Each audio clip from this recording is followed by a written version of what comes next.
The Tao of Dreaming. Rosemary Ellen Guiley, Ph.D. and Cheryl Martin, OMD. Introduction. The Tao, once a concept and word unfamiliar in the West, has become quite fashionable. Tao prefaces almost everything imaginable: the Tao of gardening, the Tao of miniature train railroading, or the Tao of computer programming. The implication of the word is it implies a secret to these crafts. Tao, which means the way, may lead one to believe that the way presented is the only way. When we chose the title to this book, The Tao of Dreaming, we did not feel that we held the keys to the kingdom of dream deciphering. We merely wanted to present another way or method of dream exploration that utilizes a different contextual framework than has been presented before. This book is unprecedented by offering a means to explore dreams using both Taoist philosophical principles and Chinese medicine principles blended with Western dream techniques. We are adding an arm to the study of dreams by helping individuals not only to see their dreams as a means of gaining insights into mental challenges and concerns, but also see them as a means of gaining insights into potential physical health imbalances. Beginners in the field of dream study will find that the book is written in such a manner that both the novitiate and the sage dream explorer can benefit. In Chapter 1 we introduce readers to the history and benefits of personal dream study. We discuss important preparations that will make dream exploration an easier undertaking. We stress the importance of keeping a dream diary as a means to mental and spiritual development. However, one can start work immediately with a single written dream. We also discuss cultural and historical perspectives of how, from the beginning of time, humans have sought to understand their dreams, and how they have utilized dreams for personal, social, political, and medical purposes. In Chapters 2 and 3 we provide an introduction to Taoism and give examples of how Taoist thinking pervades our culture, sometimes assisting modern-day psychotherapists and other medical practitioners in healthcare. Chapter 4 discusses Yin and Yang theory, which is at the core of Taoist and Chinese medicine thought. We demystify this basic theory of how the universe works by bringing it into modern-day language. The readers will be able to identify what things in the world are basically yin and what are basically yang, and will learn how to recognize how they use these principles in everyday life. We then guide dream explorers into a specific dream process that utilizes the interplay of yin and yang to gain more insight into the meaning of their dreams. In the final chapter, Chapter 5, we further explore the ancient Chinese medicine principles of the 5 elements. We first cover historical perspectives and discuss in detail each of the 5 elements. Readers who have not been previously exposed to this line of thinking will have a new blueprint, enabling them to see their dream world in a whole new light. Each section that discusses the individual elements will cover some of the mind/body perspectives of elemental imbalances and how they might be identified in dreams. There are also a variety of 5-element charts, tables, and diagrams to help readers who are novice to these principles. These diagrams and charts act as visual aids to better comprehend what may be completely new material. In both Chapters 4 and 5 there are dream samples with step-by-step guidance on how to use both the yin-yang and the 5-element dream processing. Each individual element is highlighted in the samples with explanations of how to decode what seems to be a cryptic dream message. There is also discussion on what to do about vague dreams and how to handle those dreams that tend to stump most dreamers. At the end of the book we've included an extensive glossary that provides commentary on hundreds of common dream images. The glossary is an excellent tool for the serious dream explorer. Like other aspects of this book, it is unprecedented with its blend of Eastern and Western associations. Available translated Chinese texts provide brief explanations to meanings of certain dream images, but these are certainly culturally biased and very limited in their ability to help the modern-day student of dreams. Our glossary provides more than just Taoist cultural perspectives and draws on the ancient Western dream traditions as well. Most entries in the glossary are categorized according to the image's nature of being either yin or yang. They also have a 5 elements designation. Some entries have more commentary than others, depending on their complexity. To explore these ancient theories, allow time for thoughts to digest each step of the way on this journey. If you are that novice who has never been exposed to Taoist thought, you might find it helpful to take in the information a little at a time. Meditate on it, ponder it more, and allow the sages from a time nearly forgotten to whisper in your ear, furnishing you with the ability to fully comprehend. Then go about your day identifying yin and yang, and each of the 5 elements in your environment. See how they apply to your everyday activities. Identify yin and yang in things and personalities. See how they apply to your health and relationships. Identify objects and people with wood, fire, earth, metal, or water element characteristics, and then review with the charts in this book to see those 5 element interrelationships. Once you have a good handle on how the principles apply in waking life, it will become more apparent to you how they apply in your dream world. If you are that dreamer with prior exposure to the yin-yang and 5 element theories, you may also need to expand your thinking just a little beyond what you originally learned about these theories. Most of you who are students of Taoism and Chinese medicine were not taught about how these ancient principles apply to your dreams. The little information that is currently available in Taoist philosophy books or in translated Chinese medical texts is, as previously mentioned, limited and culturally biased. It's important to realize that meanings of dream images are very individualized. A certain image to one person will convey a meaning that may be quite different from the meaning another person receives from the same image. Of course, there are images that have universal connotations and are not limited by a certain culture or era. These universal meanings are usually clear and apparent. For example, the image of the ocean will most likely convey the same meaning to people of all cultures, throughout all ages. The only individual meaning that might be realized is that one person who dreams of an ocean might feel fear, and another might feel safe and peaceful. Messages from dream images are dependent upon a person's prior personal experience with that image. This book will be most beneficial when the chapters are studied in sequence. Don't be tempted to jump ahead. Just as one cannot build a house starting with the roof, you cannot go directly to the instructions on dream processing to understand how it works. An important foundation is laid in the progression of chapters that is needed for building a productive dream work program. We hope you find that this innovative and unique approach to dream work brings many blessings into your life.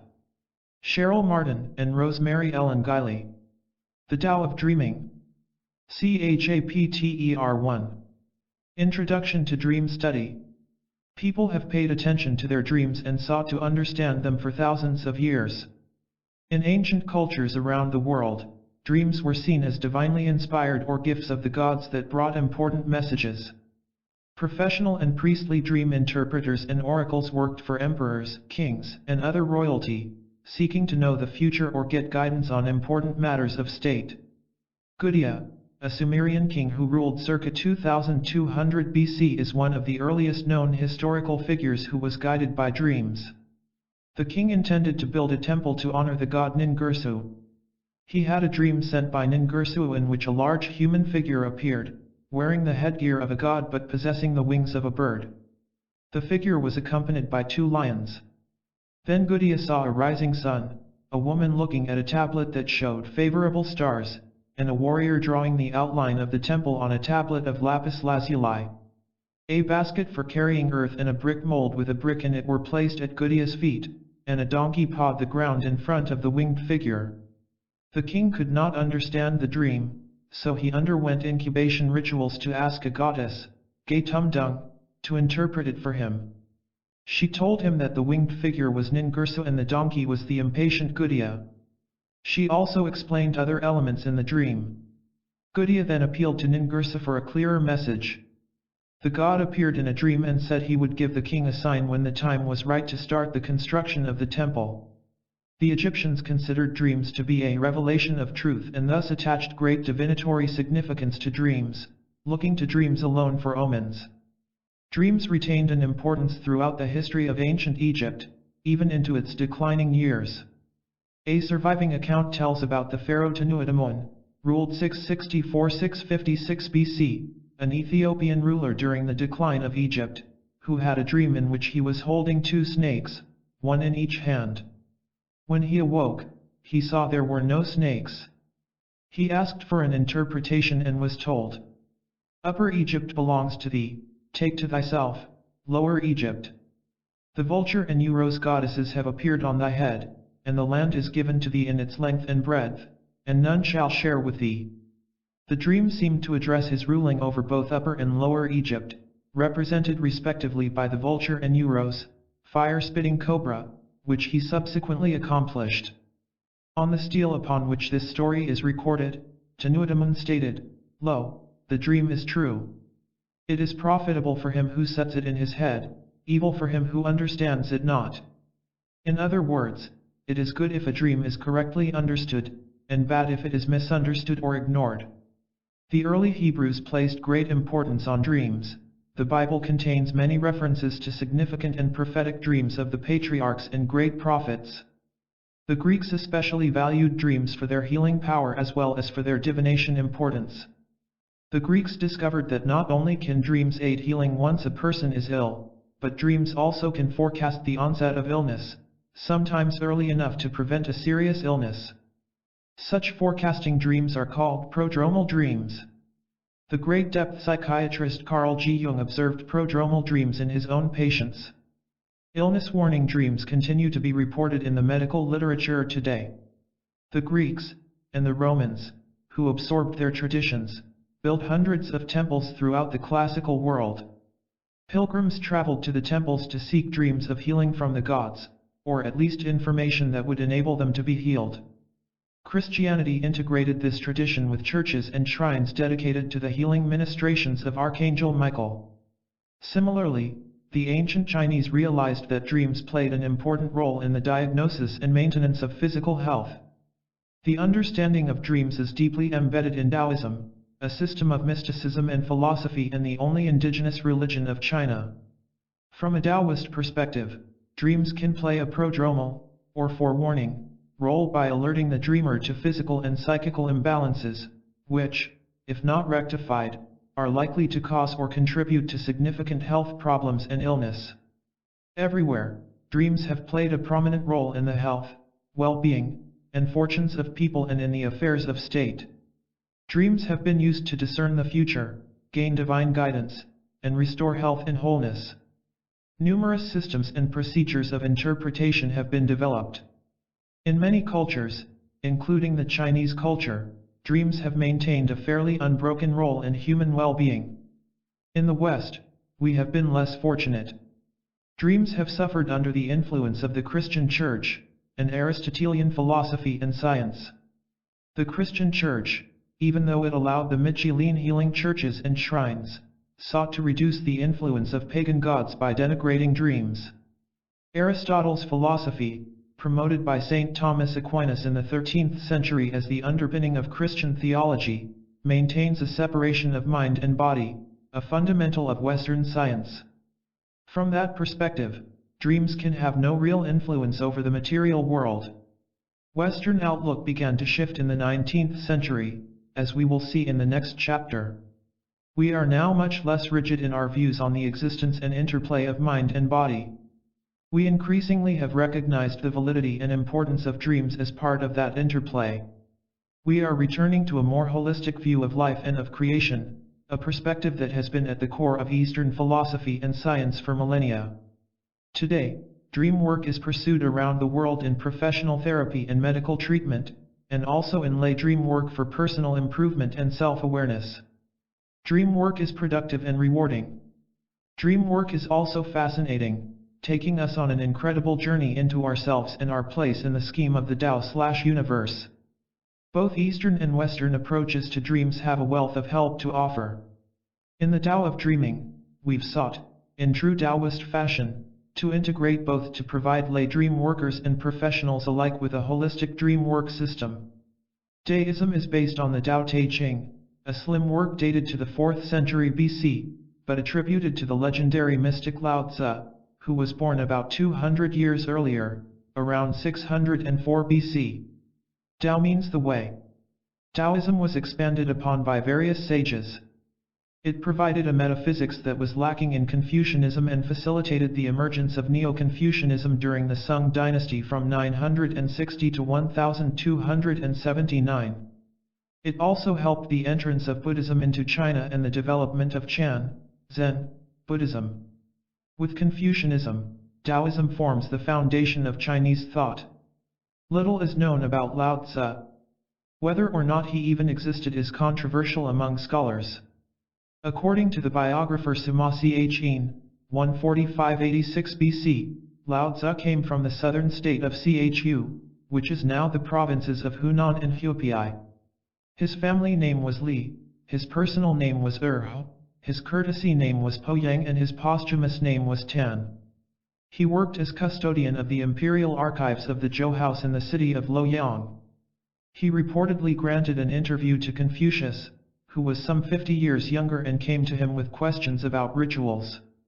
Lao Tzu's cultivation of Tao allegedly enabled him to live for more than 200 years, outliving Confucius by 129 years, according to Sima Ch'in. He retired from his job when the Zhou House began to decline. As he took the pass westward, Hsin Yi, the warden of the pass, asked him to write a book for his enlightenment. Lao Tzu agreed, and wrote a two-part book on the meaning of the Tao, the way, and the Te, virtue or power, totaling 5,350 words. Initially, the book was called Lao Tzu. The name was changed to the Tao Te Ching, or Classic of the Way of its Virtue, sometime during the Western Han Dynasty, 202 BC to AD 9. Approximately 1,000 commentaries have since been written on the Tao Te Ching, the most notable by Han Feizi, died 233 BC, Chuang Tzu, 369–86 BC, Ho Shang Kong, died 159 BC, and Wang Pai, AD 226–249. Ho Shang Kong's commentary was the first in detail and comprehensiveness and was a major influence in the later development of the religion of Taoism. Key principles of Taoism. Taoism is permeated with mysticism, which makes it an ideal medium for dream work. Tao is the absolute truth, the ultimate reality, the eternal ground of being. It is the origin of all temporal phenomena, including the One, which is the creative principle of Tao and preceded all other things. Unlike Logos, the personal Godhead of Christianity, or Heaven, the remote but purposeful Supreme Being of Confucianism, Tao is impersonal. Tao has a dual nature. The eternal Tao is unnameable, indescribable, and beyond discussion. It is the mysterious essence of the universe, unborn, non-being, above and beyond heaven, above and beyond the universe. Manifest Tao is the named, the being. Yin and Yang. Within Tao are two complementary principles, the Yin, or passive/female/earth principle, and the Yang, or active/male/heaven principle. Yin and Yang are in constant interaction, ebb and flow, and their balance governs the harmony and well-being of all things. To be in the flow of the Tao, one shifts in accordance with the ebb and flux of Yin and Yang, both in terms of one's interior life and one's exterior life. This key principle of Taoism is expressed in its symbol, the Tai-Chi-Tu, diagram of the Supreme Ultimate, two fish-like figures, one black and one white, contained in a circle. The white figure represents Yang and the black figure represents Yin. Within each figure is a dot of the opposite color, the lesser Yang and lesser Yin, demonstrating that each opposing force contains its opposite. The figures are separate yet originate from each other and flow into each other in a perpetual cycle. The Tai-Chi-Tu shows that these fundamental forces are in continual opposition and interaction, which nourishes all things. The Tai-Chi-Tu also represents the human being, who is comprised of light and dark. According to legend, the symbol originated in prehistoric times, though there is no evidence to support that contention. The earliest written description of Yin and Yang is found in the I Ching, which tells of the great primal beginning generating two primary forces, which in turn generate four images, which in turn generate the 8 trigrams upon which the I Ching is based. Lao Tzu was inspired by the I Ching in his writing of the Tao Te Ching. Diagrams to express the concept Yin and Yang appeared by the time of the Sung dynasty. An important work was the Tai-Chi-Tu Shuo, the diagram of the Supreme Ultimate explained, of the Neo-Confucian philosopher Zhou Tunai, 1017–1073, who said the diagram symbolized the production and evolution of all things. More about yin and yang and how they are expressed in dreams is discussed in Chapter 4, Balancing Your Yin and Yang. The virtue or power of Tao is expressed in Wu Wei, which is non-action in terms of non-interference. Nature is spontaneous and effortless, and Wu Wei constitutes going with the flow. Thus in Taoism, one avoids aggression and challenges, and instead seeks passivity. Toughness and aggression may be overcome with softness, gentleness, meekness, and humility. Yang is countered and balanced with yin. Tao is often identified with nature, and the same passive principle is applied. One does not seek to control nature, but to have respect for it and bend to its forces. Spiritual purification. Spiritual purification in Taoism comes through purity of heart and avoidance or elimination of desires, which enable the seeker to embrace the One. The best way to accomplish this is through meditation. Taoist meditation is characterized by several features: 1. Concentration, 2. Breath control, 3. Purification of heart and mind, 4. Practice of Wu Wei in daily life, and 5. The ability to play the female, or yin, role during mystical union with heaven, the Yang principle. Breath control is of great importance, as it is in yoga. Lao Tzu favored natural breathing, which induces tenderness, the essential characteristic of life, as opposed to rigidity, the characteristic of death. Lao Tzu considered the infant to be the perfect symbol of Tao and said it was highly desirable to breathe as an infant does. Later Taoists advocated fetus breathing, which is so faint that it is nearly extinguished, and which when done precedes the mystical state of samadhi. The return to a newborn state as a way to Tao is expressed in Taoist yoga, which advises, for men, the sublimation of the vital male force at age 16, when it is at its apex of strength, into Xian Tian. The prenatal vital force, which leads to spiritual immortality. Lao Tzu wrote that he saw immortality in spiritual terms, but some later Taoists looked for physical immortality. From the time of Zhuangzi to the century following, there was great interest in alchemy and in the search for an elixir or yoga of immortality. The elixir specialists, Fang Shi, enjoyed great prestige. East influences West. Eastern philosophical concepts made a significant merge with Western philosophy in the 19th century in the Transcendental movement in the West. The New Thought movement embodied the holistic idea that mind and body affect each other. Ralph Waldo Emerson, a transcendentalist, observed that we become what we think about all day long. The Science of Mind movement founded by Ernest Holmes underscores the concept that purifying one's thoughts will bring about dramatic changes in health and external circumstances. We can make the extrapolation that one's dreams are a part of the inner landscape of thought and feeling, thus dreams, too, are interwoven in the complexities of health and well-being, fortune and adversity. Contributions by Carl G. Jung.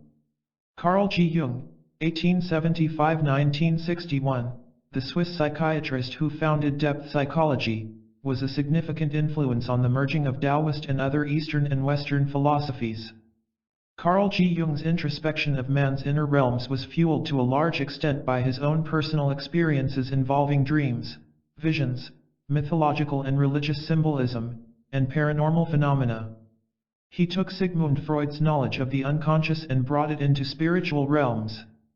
His psychology has Taoistic elements, in that he perceived the dual nature of the psyche, and the flow, balances, and imbalances that occur in the quest for wholeness. Jung also viewed dreams as tools for individuation, the attainment of one's personal best by leaving behind habitual, unproductive methods of problem solving. He emphasized dreaming's role in finding wholeness of self and how different aspects of the personality will appear in dreams based on what is needed to achieve that wholeness. Jung worked with the concepts of animus and anima, the female and male essences of us, respectively, which is another way of expressing the yin and yang of Taoism. They are halves in each individual, which must be balanced for happiness and wholeness. Another expression of duality in Jungian psychology shows up in dreams, the persona and the shadow. The persona represents the dreamer's surface self, brighter, simpler, and often the way we like to see ourselves and wish others to see us. The shadow self is darker, harder to recognize, more complex, and represents aspects of ourselves that we would rather not see, and do not wish others to see. Both male/female and persona/shadow parts of a person show themselves in dreams, said Jung, and thus reveal which parts need to be softened or strengthened. This is why dream analysis is crucial to personal growth, he said. Jung became intensely interested in alchemy, which at the time was a lost art or science, and in Eastern thought. Eastern philosophy especially influenced his development of the concept of synchronicity, or meaningful coincidences. Jung was fascinated with patterns and divination systems such as the I Ching. In 1928, he collaborated with the sinologist Richard Wilhelm on studies of the Chinese Taoist alchemical text, The Secret of the Golden Flower, about the attainment of immortality. His commentary on this text, published in 1929, is another of his major works. East-West integration today. The 20th century saw more influences of Eastern thought upon Western science, psychology, and medicine. Science. The concept of the Tao is expressed in quantum physics. Everything is interconnected, and everything affects, and is affected by, everything else. The land of dreams, or dreamscape, is not an imaginary place concocted from our fantasies. It incorporates the world we know, but extends far beyond into reaches we may not even comprehend.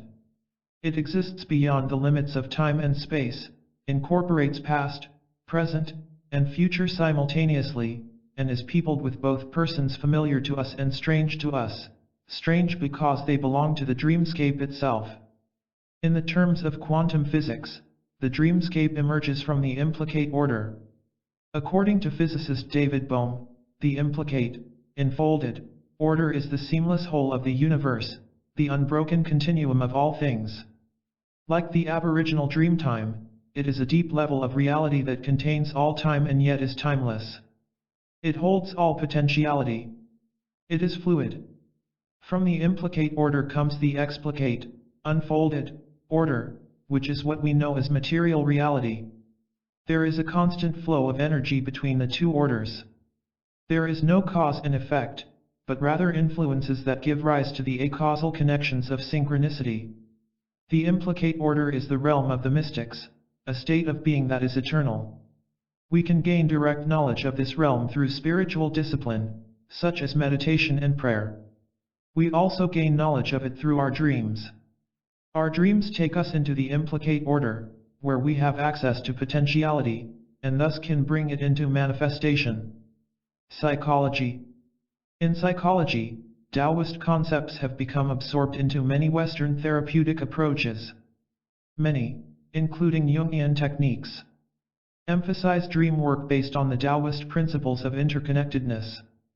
Transpersonal psychology especially includes both Eastern and Western methods of working with the consciousness, including traditional Western methods such as dream analysis and imagery, Eastern meditation and yoga, behavioral medicine, bodywork, and the transpersonal experience of altered states of consciousness as a means of achieving higher states. The groundwork for transpersonal psychology was laid at the turn of the 20th century by William James, but was not developed for some 50 years. In transpersonal psychotherapy, ego is illusion, something to be transcended so that the individual can identify with the total self. Body and mind are not separate, but subsystems of each other. Transpersonal psychology assumes everyone has the capacity for self-healing. The consciousness is expanded to overcome space and/or time to identify with other consciousnesses, phenomena, or states. Medicine. In medicine, Chinese medicine is increasingly sought as a treatment along with Western allopathic medicine. Research into complementary medicine and intentionality provides increasing scientific evidence for concepts known and accepted by the ancient Chinese. Our health is a holistic picture of our physical, mental, emotional, and spiritual conditions. Our states of mind, conscious and unconscious, including our intentions about whether or not we will be healthy or sick, influence the body. What's more, our dreams give us honest information about all of those states of mind and being. By paying attention to our dreams, we can better keep ourselves in balance in all areas. Dream work in Chinese culture and medicine. The dream work of Taoism-steeped Chinese culture expresses attitudes still found in dream work today. Dream work is beneficial, instructive, and healing in nature. Early Taoist literature makes numerous references to dreams. The ancient Chinese, like other ancient peoples, compiled and published dream dictionaries and articles, dream diaries, and paintings and woodcuts of dreams in progress. Magical spells against nightmares and bad dreams proliferated. Dream incubation, the solicitation or self-programming of dreams for a specific purpose, was widely practiced by artists in China, who would dream to receive inspiration for their paintings and music. Like others in the ancient world, the Chinese had a dream god, who could be petitioned to grant certain types of dreams. The Compendium of Literary Allusions, Shilei Tungpian, refers to a dream god called Qili, a name that probably was adopted from foreign sources. Qili could be invoked for productive dreaming by reciting a mantra or charm 7 times before sleep. Many of the old dream texts, from early times to medieval years, are still in modern circulation, and have been translated into other languages and studied by scholars and dream researchers. The Chinese text Mengshu of the 7th century AD sees dreams as teaching tools, therefore the correct interpretation is necessary if the dreamer is to learn how to improve his or her life. The Mengshu, while it encourages the dreamer to look inside for interpretations of his or her dreams, also acknowledges the influence of the external world, including astrological forces. Other dream texts feature lists and dictionaries of dream signs organized by categories.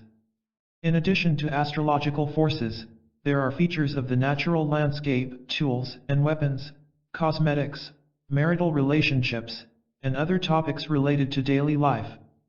Professional diviners used these texts, but they were also used and readily understood by the general public. Lay dream work, the ability of ordinary people to interpret and understand their own dreams, was popular in China long before it took hold in the West. Dream literature relating to diagnosis. Classical medical literature attests to the importance of dreams as a diagnostic tool. Few of these texts survive, but they reinforce the concept of dream diagnosis and they borrow heavily from each other. All dreams, pleasant and unpleasant, are produced by imbalances in the body. Thus, by understanding the images and symbols in dreams, one could know the state of one's physical and mental health and gain understanding on remedies for correcting the imbalances. Unlike traditional Western medicine, which separates mind and body, Chinese medicine makes no clear distinction between the two. Like the interplay of yin and yang, one affects the other. Dream diagnosis is featured in one of the oldest and best-known medical texts, the Yellow Monarch's Book of Medicine, Huang Tinei Ching Su Wen. It lays out the basics of dream diagnosis according to each of the 5 agents, which are the vital organs, heart, liver, spleen, lungs, and kidneys. The content and images in dreams are determined by the balance of yin and yang in each organ and in general regions of the body. Yin relates to water and yang to fire. If there are excesses in any of the vital organs, dreams will relate to the emotions governed by them. The liver governs anger, the lungs govern grief, sadness, and flying, and so on. An excess of both yin and yang do not balance each other, but clash with each other. Similarly, deficiencies in the vital organs produce specific dream images. For example, a depleted heart produces dreams of flames, hills, and mountains, while depleted lungs yields dreams of flying and things made of gold and iron. Numerous relationships between physical and mental health and dream imagery are given, such as the following. The term thrives refers to the condition of excess. Thus do we know that when the yin thrives, one dreams of wading through great bodies of water in fear. When the yang thrives, one dreams of great fires burning and scorching. And when both yin and yang thrive, then occur dreams of killing and maiming each other. When the upper pulse or portion of the body thrives, one dreams of flying. When the lower pulse thrives, one dreams of falling. Overfed, one dreams of taking. When the breath of the liver thrives, one dreams of being angry. When the breath of the lungs thrives, one dreams of crying. An abundance of short worms in the bowels brings about dreams of gathering a throng. An abundance of lungworms causes dreams of beating and hurting each other. Information in the Yellow Monarch's Book of Medicine was adapted into an important text of the 2nd century AD, the Book of the Divine Pivot, Ling Shu Qing. Other examples of dreams relating to imbalances are given, such as: when the breath of the heart thrives, one dreams of being prone to laughter or of fear and timidity. When the breath of the spleen thrives, one dreams of song and music, or of one's body growing heavy and unwieldy. When the breath of the kidneys thrives, one dreams that the waist and backbone are loose and disjointed. The Book of the Divine Pivot gives other dream symbolisms related to health and correlated to the 5 elements of water, wood, metal, fire, and earth. Some are taken from the Yellow Monarch's Book of Medicine. When the impeding breath, Qi, deficiency dwells in the heart, one dreams of hills, mountains, smoke, and fire, in the lungs, objects of gold and iron, in the liver, of forests and trees, in the spleen, of hills and great marshes, and of winds and rain destroying houses, in the kidneys, of verging on a chasm, or of being submerged in water, in the bladder, of traveling, in the stomach, of drinking and eating, in the large intestines, of fields and the wilds, in the small intestines, of villages and towns, and of roads high and low, in the gall bladder, of fights and litigations, or of disemboweling oneself, in the genitalia, of being beheaded, in the legs, of walking but not being able to move forward, and of living in a caved-in place or a sunken garden, in the thighs and forearms, of performing ceremonies which involve kneeling and rising, and in the mucous membrane of the bladder, of urinating. Sometimes the texts personify the deficiencies as dream demons and ghosts that invade the body. Chinese medical texts also acknowledge the influence of external stimuli on the content of dreams. For example, sleeping on a belt may produce a dream of snakes. Dreams remain important in the practice of modern Chinese medicine. Practitioners assess a patient's dreams as part of a holistic diagnosis. Dreams provide an excellent medium for the integration of Eastern and Western concepts and therapies for healing. Each has its distinct characteristics and subtle nuances, but both ultimately arrive at the same place, an assessment of imbalances in a person's life, and what to do to remedy the imbalances. The Tao of Dreaming presents such an integration. Before we enter the techniques of the Tao of Dreaming, let's look at the basics of dream work itself. The importance of dream work. Why should we pay attention to our dreams? If they're meaningful, why are dreams fragmented, strange, and often confusing? Actually, our dreams are quite straight forward. They speak in the plain and blunt language of image and symbol, a language that can be understood universally. Our dreams are honest. They tell us like it is. They do not sugarcoat life or practice avoidance, as we often do in waking life. Jung viewed dreams as a part of nature that has no wish to deceive. Much of dream interpretation is a subjective art. If two persons were to have exactly the same dream, each would interpret it somewhat differently, based upon his own unique experiences, beliefs, and worldviews.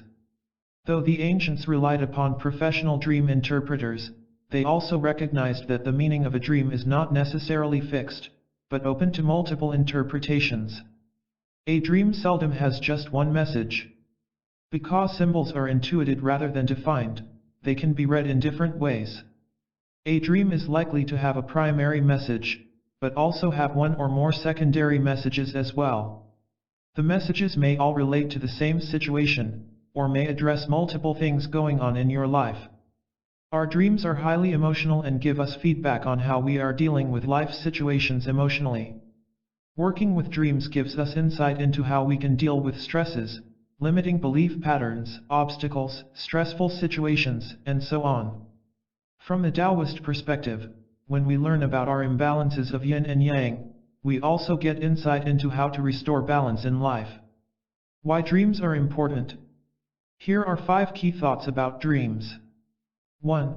Our dreams are experiences that have just as much meaning to us as our experiences in waking consciousness. They take place in their own reality and speak their own language, primarily through symbols and images and also through emotions and intuition. Many symbols and images have roots in universal meanings, others are unique and personal.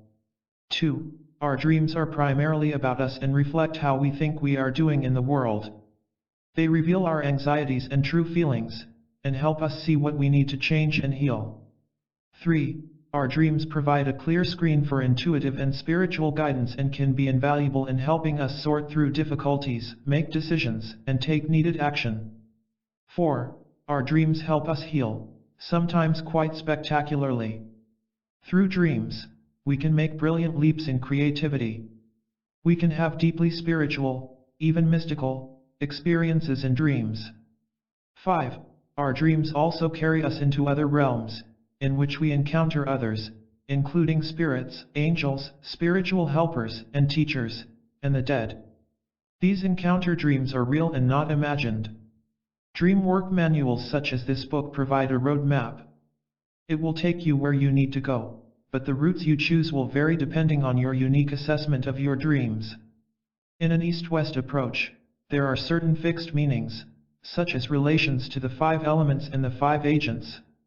The fixed meanings are shaded with subjective interpretations. The open-ended nature of dream interpretation is a great strength, providing considerable latitude in which to explore a dream and discover its truth. An interpretation is right when it rings true to you. Dreamwork fundamentals. Any program of dreamwork requires a commitment of your intent, time, and energy. In the beginning, you will spend more time on dreams. As you become more familiar with your dream landscape and language, the process becomes easier. As time goes on, you will become more selective, recording and working with the dreams that seem charged with the most energy. We've provided numerous worksheets and charts in this book to help you along the process and to use for continuing productive dream work. Here are 5 basic and simple fundamentals of all dream work. 1. Make a commitment to your dreams. A commitment sets your intent to pay attention and respond to the information in your dreams. Intentionality sets powerful spiritual forces in motion. The resources of the Tao/universe organize on your behalf to make dream work a powerful ally and tool. 2. Honor your dreams. They're part of you, the deepest part of you, in fact. When you take your dreams seriously, your dreaming life will undergo a dramatic change. Your dreams will give you more and more help. A tenet in modern Western dream work is that our dreams do not ask us to deal with anything beyond our inner resources or capabilities. Rather, our dreams are under the guidance of the higher self, which is concerned with our path of fulfillment and wholeness. 3. Record your dreams. Dreams evaporate quickly once we awaken, no matter how strongly we think we will remember them later. The only way to avoid nearly instant dream memory loss is to record dreams as quickly as possible. Write it down or record it on tape. Even repeating a dream, either to yourself or another person, will help to set it in memory, at least until you can get it written down. If you're traveling or pressed for time, put your dreams on a tape recorder and transcribe them later. The written record is important, and you will need written accounts to work with the Tao dream work techniques in this book. 4. Include all details. Record all the details, no matter how bizarre or unimportant they may seem. Often it is the little things that prove to be the most important factors in interpretation. Include emotions, colors, sensations, atmosphere, and numbers. Do not edit as you go, or make judgment calls on whether or not certain details fit. Dreams involving activities from the previous day or days, called day residues, are not just rehashes of life, but rather use our activities as ways of getting across information. Likewise, dream fragments are important, too. Dreams do not have to be like stories, with a beginning, a middle, and an end, in order to have meaning. In fact, most dreams are not complete, but seem to start and stop in the middle of a story. 5. Set aside time to work on your dreams. Do at least a little dream work daily if possible, if not, then as frequently as possible. Work on a dream while it is fresh. Then let it set for a while and go back to it later. You are likely to be surprised at the additional insights you get from a new approach. Perhaps other dreams you will have had in the interim will also shed new light on a dream. Dream work is an ongoing life process. Sometimes profound new meanings of a dream come to light even years later. Some dreams keep unfolding like chapters in a book, the book of life. Each chapter brings a different insight. Sometimes a specific dream recurs over a period of time, even a lifetime. A recurring dream can be the same dream, or a core dream with variations, or dreams that are similar with the same theme. It's especially important to pay attention to recurring dreams, because they often address repressed material and unresolved emotions. When the underlying issues are addressed, the recurring dreams usually stop. Dream Interpretation Basics. In Chapter 5, The 5 Elements, we provide a blueprint for TAO dream work and a step-by-step process. There are 5 basics to keep in mind for all dream work techniques. 1. Dreams have multiple layers of meanings. A dream usually has one dominant message and one or more secondary messages. For example, you may find that a dream strongly addresses a single issue of imbalance in your life. But perhaps some of its imagery and theme will deal with related issues, perhaps things from the past, or other concerns on the edges of the primary issue, perhaps ongoing anxieties or patterns of behavior when you react to certain stresses. Dreams also can simultaneously address our different bodies, physical, mental, emotional, and spiritual. In this fashion, dreams are extraordinarily holistic. 2. Pay attention to your emotions. Your emotions in a dream and upon awakening, how you react to the dream and feel about it later, all provide important information to the dream's interpretation. Do not be afraid to honestly examine negative emotions, such as fear and anxiety. Imbalances create upsets, the very things which need healing. 3. Follow your intuition. When working with the interpretation blueprints and techniques in this book, pay attention to your intuition, thoughts, and feelings that arise spontaneously from within. The intuition always takes the truest, and often the shortest, path to revelation. For many people, the intuition makes itself known through the body and through feelings. Something feels right or it doesn't. Pay attention to your physical cues, body responses such as tightening, tingling, and so on, when working with dreams. 4. Pay attention to outside cues and clues. The TAO works externally as well as internally. We often get information from the outside world through synchronicities, the meaningful coincidences that Jung talked about. We may suddenly get answers and insights into dreams while going about our affairs in daily life. We may see or read something that facilitates a pop. Other people may say something to us that suddenly makes the message in a dream clear. Synchronicities can come at any time. They are part of the flow, the eternal and natural ebb and flux of the TAO.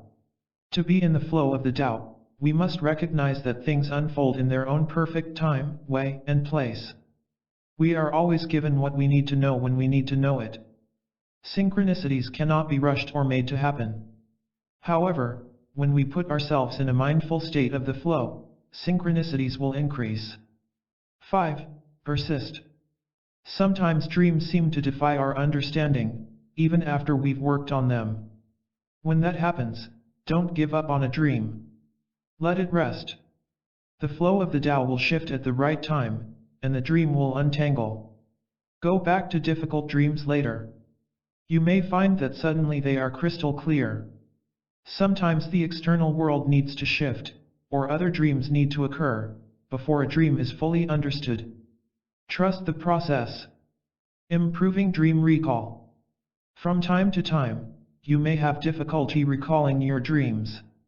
This is natural. Our ability to remember dreams can be affected by external stresses, energy levels, travel, medication, changes in sleeping and eating habits, and a host of other reasons.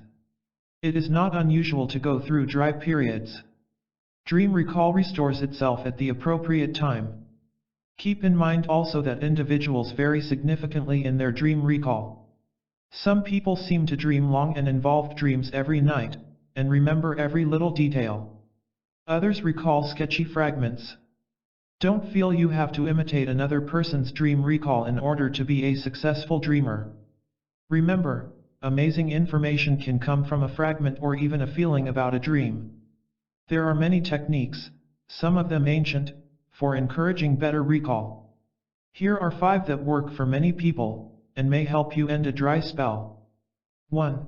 During the day, frequently imagine yourself remembering, recording, and interpreting your dreams with great enjoyment. This conditions the waking mind to be receptive to the dreaming mind. 2. Establish a daily habit of meditation, quiet time, or prayer, which strengthen your ability to perceive inner messages. At bedtime, engage in prayer or meditation to still and center the mind. As you go to sleep, repeat, "I will remember my dreams." This is an incubation technique of programming the dreaming mind to respond. 3. When you awaken, hold the body still while you remember all you can, even fragments. It may be helpful to return to a favorite position. As soon as we start moving around, dream recall can vanish. 4. Think about people, animals, and objects familiar to you in waking life, which may trigger dream recall. 5. Try backward recall. As you go to sleep, recall in reverse order the things you did during the evening and day. As you awaken, do likewise, "I am awake, and before that I was dreaming." Let's move now into a deeper discussion of the yin and yang of dreams. Balancing your yin and yang. Do you know that you use the principles of yin and yang every day? Did you know that your body's physiologic functions are following natural physical laws that the ancient Chinese called the laws of yin and yang? In this chapter, you will learn just what these Chinese words mean, and you will be able to recognize how you unconsciously are applying the laws of yin and yang in your everyday activities without being aware that you are doing so. You will become familiar with the things in the world that are inherently yin and the things that are yang. You will also understand how yin-yang philosophy can help you to make sense of a nonsensical world. Our goal is to demystify Chinese medicine and enable you to use the Taoist approach in your dream explorations. Introduction to Yin-Yang Theory. In order to understand how to use the Taoist concepts for dream exploration, you must first understand the principles of yin and yang. Then you must develop a familiarity with things that correspond with yin and things that correspond with yang. From the Tao, the universal oneness of all things, emerges the yin and the yang. Although the literal translations of the words are the shady side, yin, and the sunny side, yang, of the mountain, most people today refer to them as the two polar opposite forces that evolve from the oneness. Yin is the word used to denote negative energy, and yang is the word used for positive energy. All things seen and unseen in this universe are either inherently yin or inherently yang in nature. However, within a yang thing resides its yin opposite that creates a balancing force. For example, within the yang light is an apparent yin aspect that keeps light from being too hot or too blinding, and within the yin darkness resides an apparent light that keeps the darkness from being too black or too cold. If we examine the yin-yang symbol, you can see this illustrated. The white side represents the yang, or light energy, and within that light is a small dark circle of yin, black, representing the darkness. On the other side of the symbol the black represents the yin, and within that, a small circle of yang white. Yang. Let's begin to describe those things that are yang. Bear in mind while reading about yang that yin things are the absolute opposites. Yang energy is energy building and expanding, radiating outward from a center. Light and radiant heat from the sun are yang. Other yang energetic functions or movements are additions, constructions, explosions, fire, lightning, giving, delivering, depositing. In all of these examples, something is adding, building, or expanding outward, upward and away from itself. Males are yang because they are more warrior-like. Historically, men left the hearth to hunt and find food for the family. They used their might and strength to fight battles, and assert their beliefs in the pulpits, temples, and political arenas. Males have their sexual organs outside their body, and their role within the procreative act is to deposit sperm to the palace of the child, the woman's womb. This yang, male energy is pushing forth to accomplish and fulfill its energetic role. Things that are etheric, hot, invisible, and light are yang in nature. The closer to the heavens something resides, the more yang it is. The tops of trees, shrubs, and plants are considered the yang aspects. Poison ivy that climbs and strangles is considered a yang plant. The rash that becomes visible after exposure to poison ivy is red and hot to touch, a yang condition. The top of the head is the yang aspect of the body in humans. The qi, vital force, the breath, and the hollow organs, such as the bowels, are yang. Other examples are winds, air, electricity, and atomic energy. Yin. Yin energy is negative. Negative energy moves toward itself. It is a contracting, destructive, diminishing, imploding, receiving energy. The yin earth, with its gravitational force, sucks and pulls things toward its center and keeps all of its residents from floating off into outer space. Other words that describe the nature of yin are darkness, water, winter, coldness, contemplation, and meditation. People with yin qualities have soft voices and are more introverted. They may be content, have a warm, receptive demeanor, and enjoy staying at home. Women are yin because they are nesters. They have their reproductive organs protected inside their bodies. In the act of procreation, they receive the yang male energy. New life originates within. Things that are more material are yin. The more substance, the more yin they are. The more heavy, the more turbid, the more opaque, and the denser something is, the more yin it is. The closer to the earth something is, the more yin-like it is. The roots of a tree or plant lie within the earth and yin. A tree's sap also is yin. It is thick and viscous, and flows in the interior, just like the blood flowing within all creatures. The interplay of yin-yang forces. The polar opposite forces of yin and yang are mutually dependent on each other. They are nothing in and of themselves. For example, light is nothing without the presence of darkness. One cannot conceive of light if darkness did not exist. Heat cannot be understood without the presence of cold, and so forth. The interplay of the yin and yang forces is what comprises the whole, or the Tao. In chapter 22 of Zhuangzi, an important Taoist text, it is said, the way of life is the blended harmony of yin and yang. There are 5 principles of yin and yang. They are 1. All things have 2 aspects, a yin aspect and a yang aspect. 2. Any yin or yang aspect can be further divided into yin and yang. For example, temperature that is divided into cold and hot, can be further divided. Cold is basically yin, but can be further divided into icy cold, yin, and cool, yang. Thus there are subtler qualities of yin within yin or the yang within yin. An illness may be classified as either yin or yang. Illness that has symptoms of heat and hyperactivity, yang, combined with weakness and mucoid secretions, yin, exhibits yin within yang. 3. Yin and yang mutually create one another. Although yin and yang can be distinguished, they cannot be separated. One is created by the other. A wave in the ocean is yang but cannot be separated from the water, which is yin. The yin creates the yang. A thing that exists creates or gives meaning to its opposite merely by its existence. We need to have the presence of darkness to comprehend light, and we need to have cold to comprehend heat.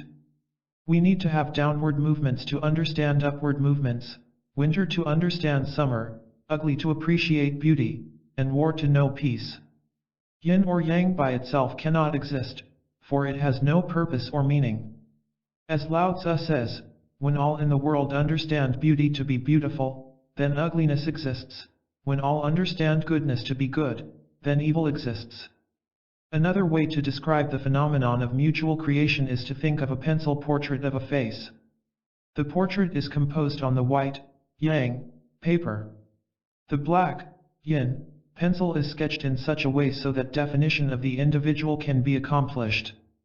The lines and contours are drawn and smudged so that the stark contrast between the whiteness of the paper and the blackness of the pen create the picture that is desired. 4. Yin and yang control each other. Water, yin, controls fire, yang. Wind, yang, controls air stagnation, yin. If yin is excessive, then yang will have an apparent weakness. For example, a heavy fog is a yin excess. When fog is present, there is a weakness or deficiency of the yang sunshine. If sun's heat increases, the fog will burn off. This is yang controlling excess yin. Another example of yin excess is obesity. This condition causes a lack of yang energy or vitality. If we increase aerobic activity, this controls the growth of fat, a yin substance. An example of yin controlling yang is water controlling fire. This occurs in the body with the natural production of sweat. When body heat builds, water is produced to cool the body to prevent the heat from burning vital tissues. 5. Yin and yang transform into one another. This principle depicts the natural course of revolving cycles within nature, both in the external world and in internal organic processes. In the night, yin, darkness falls until it is the darkest it can get, and then suddenly darkness makes the leap to become light. An old saying, "The darkest hour is just before dawn," exemplifies this principle. Yin and yang are dynamic forces.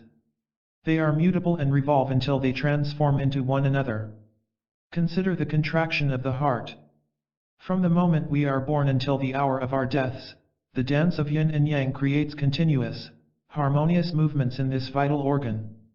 These opposing forces act intelligently through both contractive and expansive movements of the heart muscle. The squeeze of the muscle ejects all of the blood, then contraction transforms to expansion as the muscle relaxes and allows itself to be full once again with new blood. The inhalation and exhalation of the breath also demonstrates this contraction/expansion transformation. Transformation processes can be natural and harmonious, but can also occur because of disharmonious situations. Let's examine an example of a disharmonious transformation. Two people are married. They each have personality characteristics that are radically opposite. One person is extremely passive, yin, and the other is extremely aggressive, yang. The passive individual is continually bullied and abused by the aggressive partner. Being so passive, she can't speak up for herself. She is defenseless and becomes numbed by the onslaughts. Then, one day, she snaps and waits at home with an axe in hand, ready to pounce on her aggressor. Passivity suddenly transforms into aggression. This is a prime pathological example of the yin transforming into the yang. The chart below gives some examples of yin-yang associations.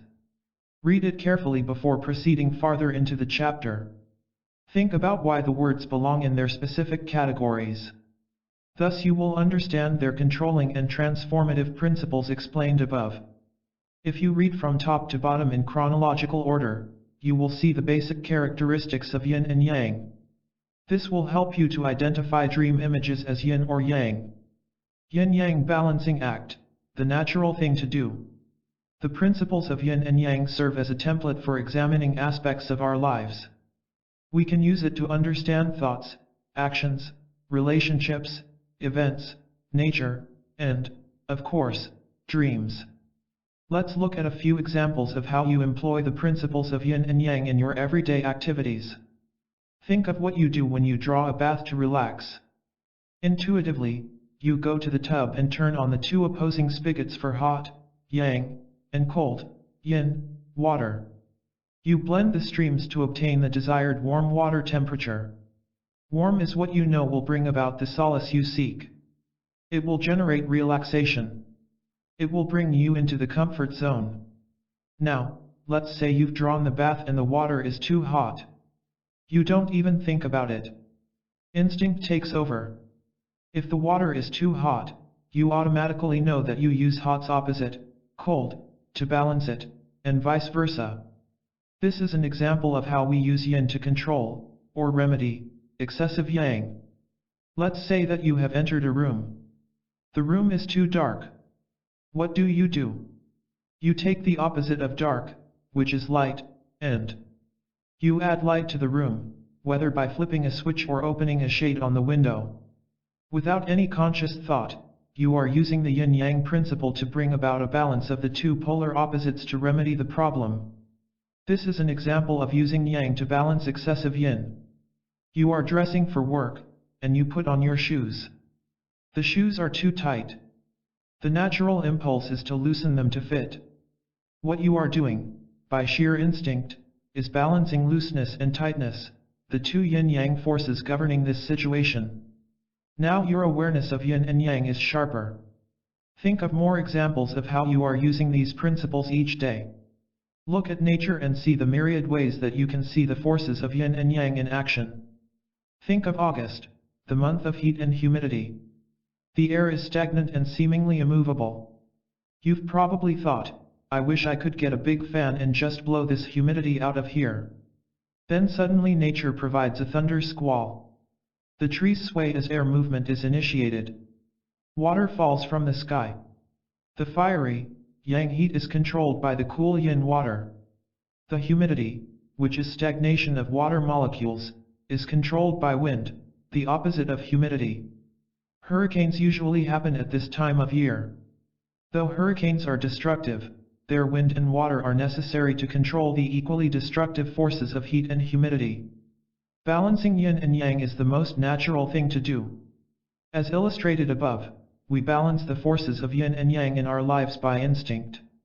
Unconsciously, we know exactly what to do to remedy simple problems such as making water temperate or illuminating a room just to the point of comfort. Practitioners of Chinese medicine take it a step further. They are trained to make more intellectual decisions of how to balance yin and yang bodily functions, how to recommend a meal plan that will be medicinal, or how to engage their patients in certain mental and physical exercises to remedy yin-yang deficiencies or excesses. The yin and yang of thought, religion versus science. Religion and spirituality belong to the realm of the abstract. Science belongs to the realm of the concrete. They are yin-yang opposites. Religious leaders explain the world of the immaterial, and scientists explain the world of the material. Let's take a closer look at these two opposing realities of thought. As Westerners, we tend to look at concrete things and abstract concepts as two separate entities. Within the realm of the concrete, fire and water are opposites. In the world of the abstract, joy and sorrow are opposites.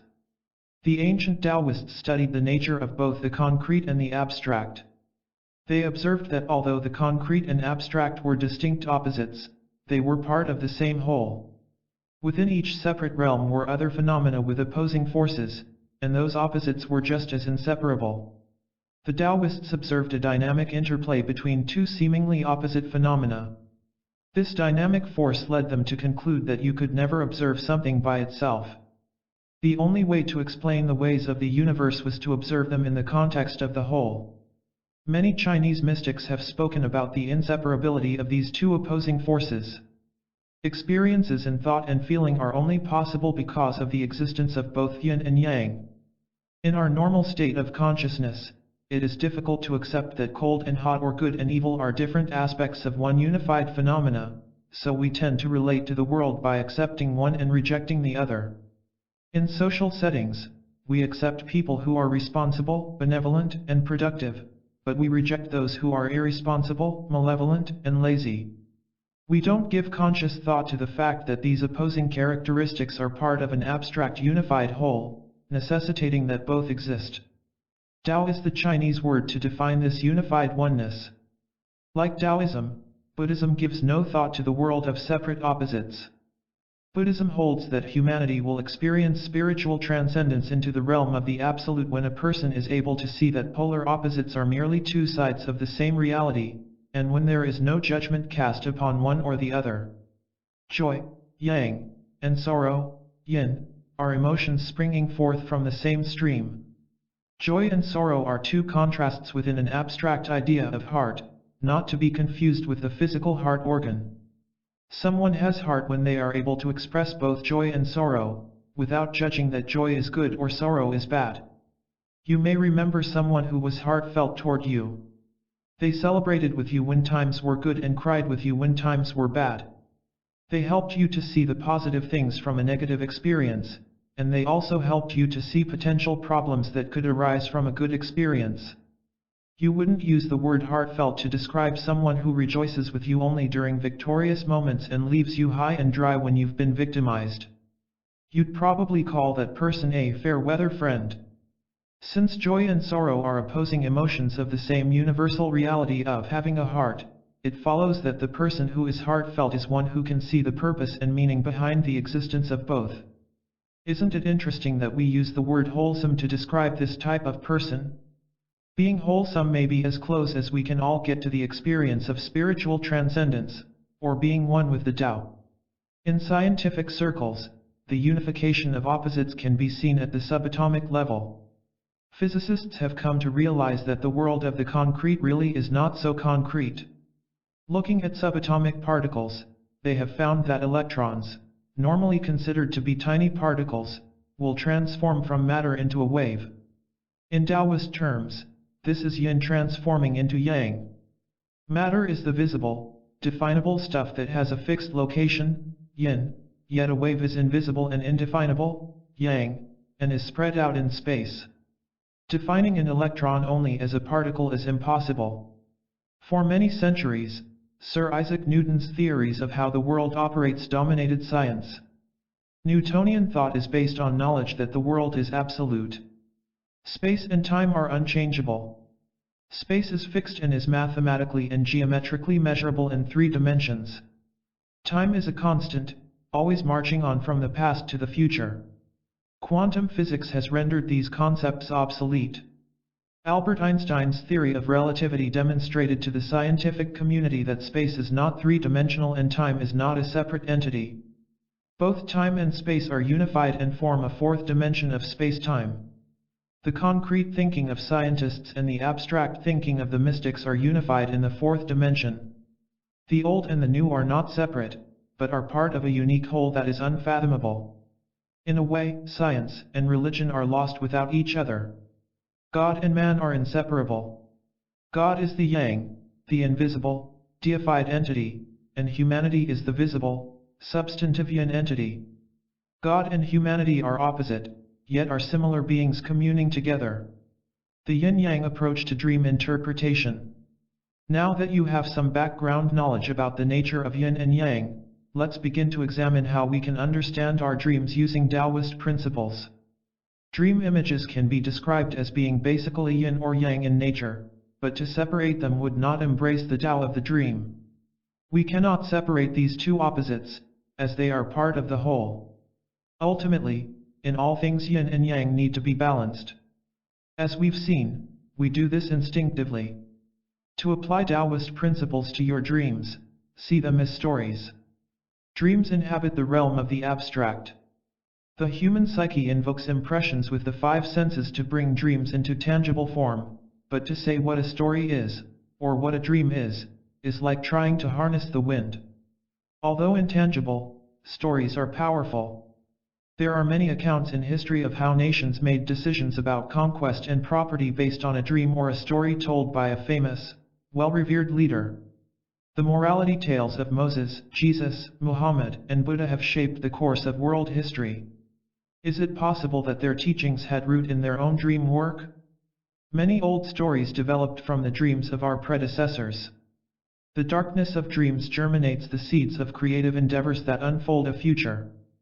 Fairy tales, folktales, and legends are eternal because they highlight the universal issues that man encounters. They are very dreamlike. They have images, events, and landscapes that help to concretize the realm of the abstract. As children, we loved hearing those stories our parents read to us at night. We never wanted them to stop reading and always asked to hear them over and over again. In the old fable of Goldilocks and the 3 bears, a young girl finds herself in the woods. She happens upon a house inhabited by strange bears that are human-like. They eat from bowls, sit in chairs, and lie in beds. Goldilocks explores the house and discovers choices of 3 everywhere she goes. She finds 3 bowls of porridge. One is very hot, one is very cold, and the other is just right. She sees 3 chairs in the living room, one soft, one hard, and one just right. She tries out 3 beds. One bed is too big, one too small, and one just right. The things that are just right have the perfect balance of yin and yang. Metaphorically, this story could typify any one of us, who suddenly find ourselves in darkness, the woods. We see many things in life where there are stark contrasts. Something is either too hot or too cold, too hard or too soft, too big or too little. We encounter the unknown, the humanoid bears. The place of feeling just right will be where each opposing force is balanced with its counterpart. Goldilocks instinctively recognizes the place of well-being. The story ends with her being awakened by the three bears and returning to her own home. She saw the choices of three and realized that contentment exists by experiencing both the yin and the yang opposites. What an astute thinker was Goldilocks! She intuitively knew about balancing her yin and yang.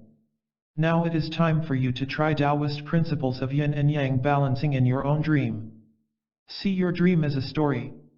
Write it down as if you were writing a story. Begin with once upon a time. Write it in the third person. For example, instead of saying, I was going for a walk in the woods, when suddenly say, someone was taking a walk through the woods, when suddenly. After you have written the dream out in story form, examine each of the images and categorize them as yin or yang. Remember, yang things are always going to have a little yin in them, and vice versa. Look for the predominate energy. Contemplate the images as parts of an encompassing whole. Then take each image and ask yourself what other kinds of yin or yang things are like this image. You can refer to the chart on pages 31-32 or check the glossary for help. Here's an example from a dreamer's dream diary. I was living at some house where the entire yard was filled with piles and piles of old seashells. There were many small pieces and chips of shells. Some were still in their whole form, resembling large conch shells that you find on the beach. I saw a very large shell among the debris. It looked like a giant clam. I went over to lift it up and there was a dead baby under it. I wasn't sure if it was really dead, and I took a stick to poke it. When I did, the image of the baby turned into a rubber doll. For dream work, the dreamer rewrote the dream as a story in third person. Someone was living in a house with a yard full of piles and piles of old seashells. Then she identified the images, the seashells and the rubber doll. Because rubber was the main descriptor of the doll, she focused on rubber. She asked herself, what are seashells and rubber like? Where do they come from? She determined that they are yin images because a shell comes from creatures that live in water and rubber is a thick, gooey substance found in the core of a rubber tree. She then asked, how do seashells get broken down? The question conjured an image of the ocean and surf, which breaks down shells. The surf is not seen in the dream and thus is only implied. The surf is yang because it is an active force, even though water is essentially yin. Surf out of balance with the little seashell can disintegrate the shell. The dreamer extrapolated this insight to her life. Yang energy was causing a disruption, a breaking apart. Remember, in most cases each image or action in the dream speaks about the dreamer herself, so in this example, the dreamer uses the seashell as an image of self. She then asked herself, what yang or active forces could be causing my body to break down? The dreamer realized her dream was speaking to her about her level of activity. Her overactive lifestyle threatened to take a toll on her body. Like the seashell, her body might be broken into little pieces, if she didn't make changes. You might ask whether or not the dreamer was already aware of those conditions in her life. Did she really have to write down her dream in story format and analyze the images as yin or yang to come to that conclusion? The answer for this dreamer was clear. She was having a lot of physical complaints, yet kept trying to find something outside herself that was causing the problems. She thought she might have an undiagnosed illness. Going within and doing Taoist dream work enabled her to clearly see what was the cause of her physical problems. Her dream work made clear the message that she needed to take a break from work. Like a story, a dream tells you what you wanted to know, what struggle you went through, and what realization you got out of it. When you set out on a journey toward a goal, you encounter hardships and struggles along the way. Dreams tell you the unfoldment of this journey, your life story. In the fairy tale of Cinderella, a young and impoverished girl dreams of being a princess, but as she embarks on this path she encounters abuse by her ugly stepsisters and stepmother. Her resolve comes from an encounter with a fairy godmother who assists her so that the negativity in her world transforms, and she then experiences the joy of going to the ball, ultimately meeting the prince and living happily ever after. If this story were a dream, the overabundance of yin negativity in Cinderella's life, her daunting tasks of slave labor to her stepsisters and mother, was overcome when she encountered an angel from the spirit realm. The message to that dreamer might be to practice more spirituality in order to get to a desired result of life happily ever after. Now that you have gotten a handle on identifying yin and yang and can see the interplay of yin and yang energies, you can pinpoint where there are excesses of yin or yang in your life, and take corrective action. The goal of this book is to teach you how to use your dreams to help you balance your life. Let's review the 5 steps. 1. Write down the dream as a story. 2. Identify the major images. 3. Associate yin or yang energy with the images. 4. See where there are excesses or deficiencies of yin and yang energies. 5.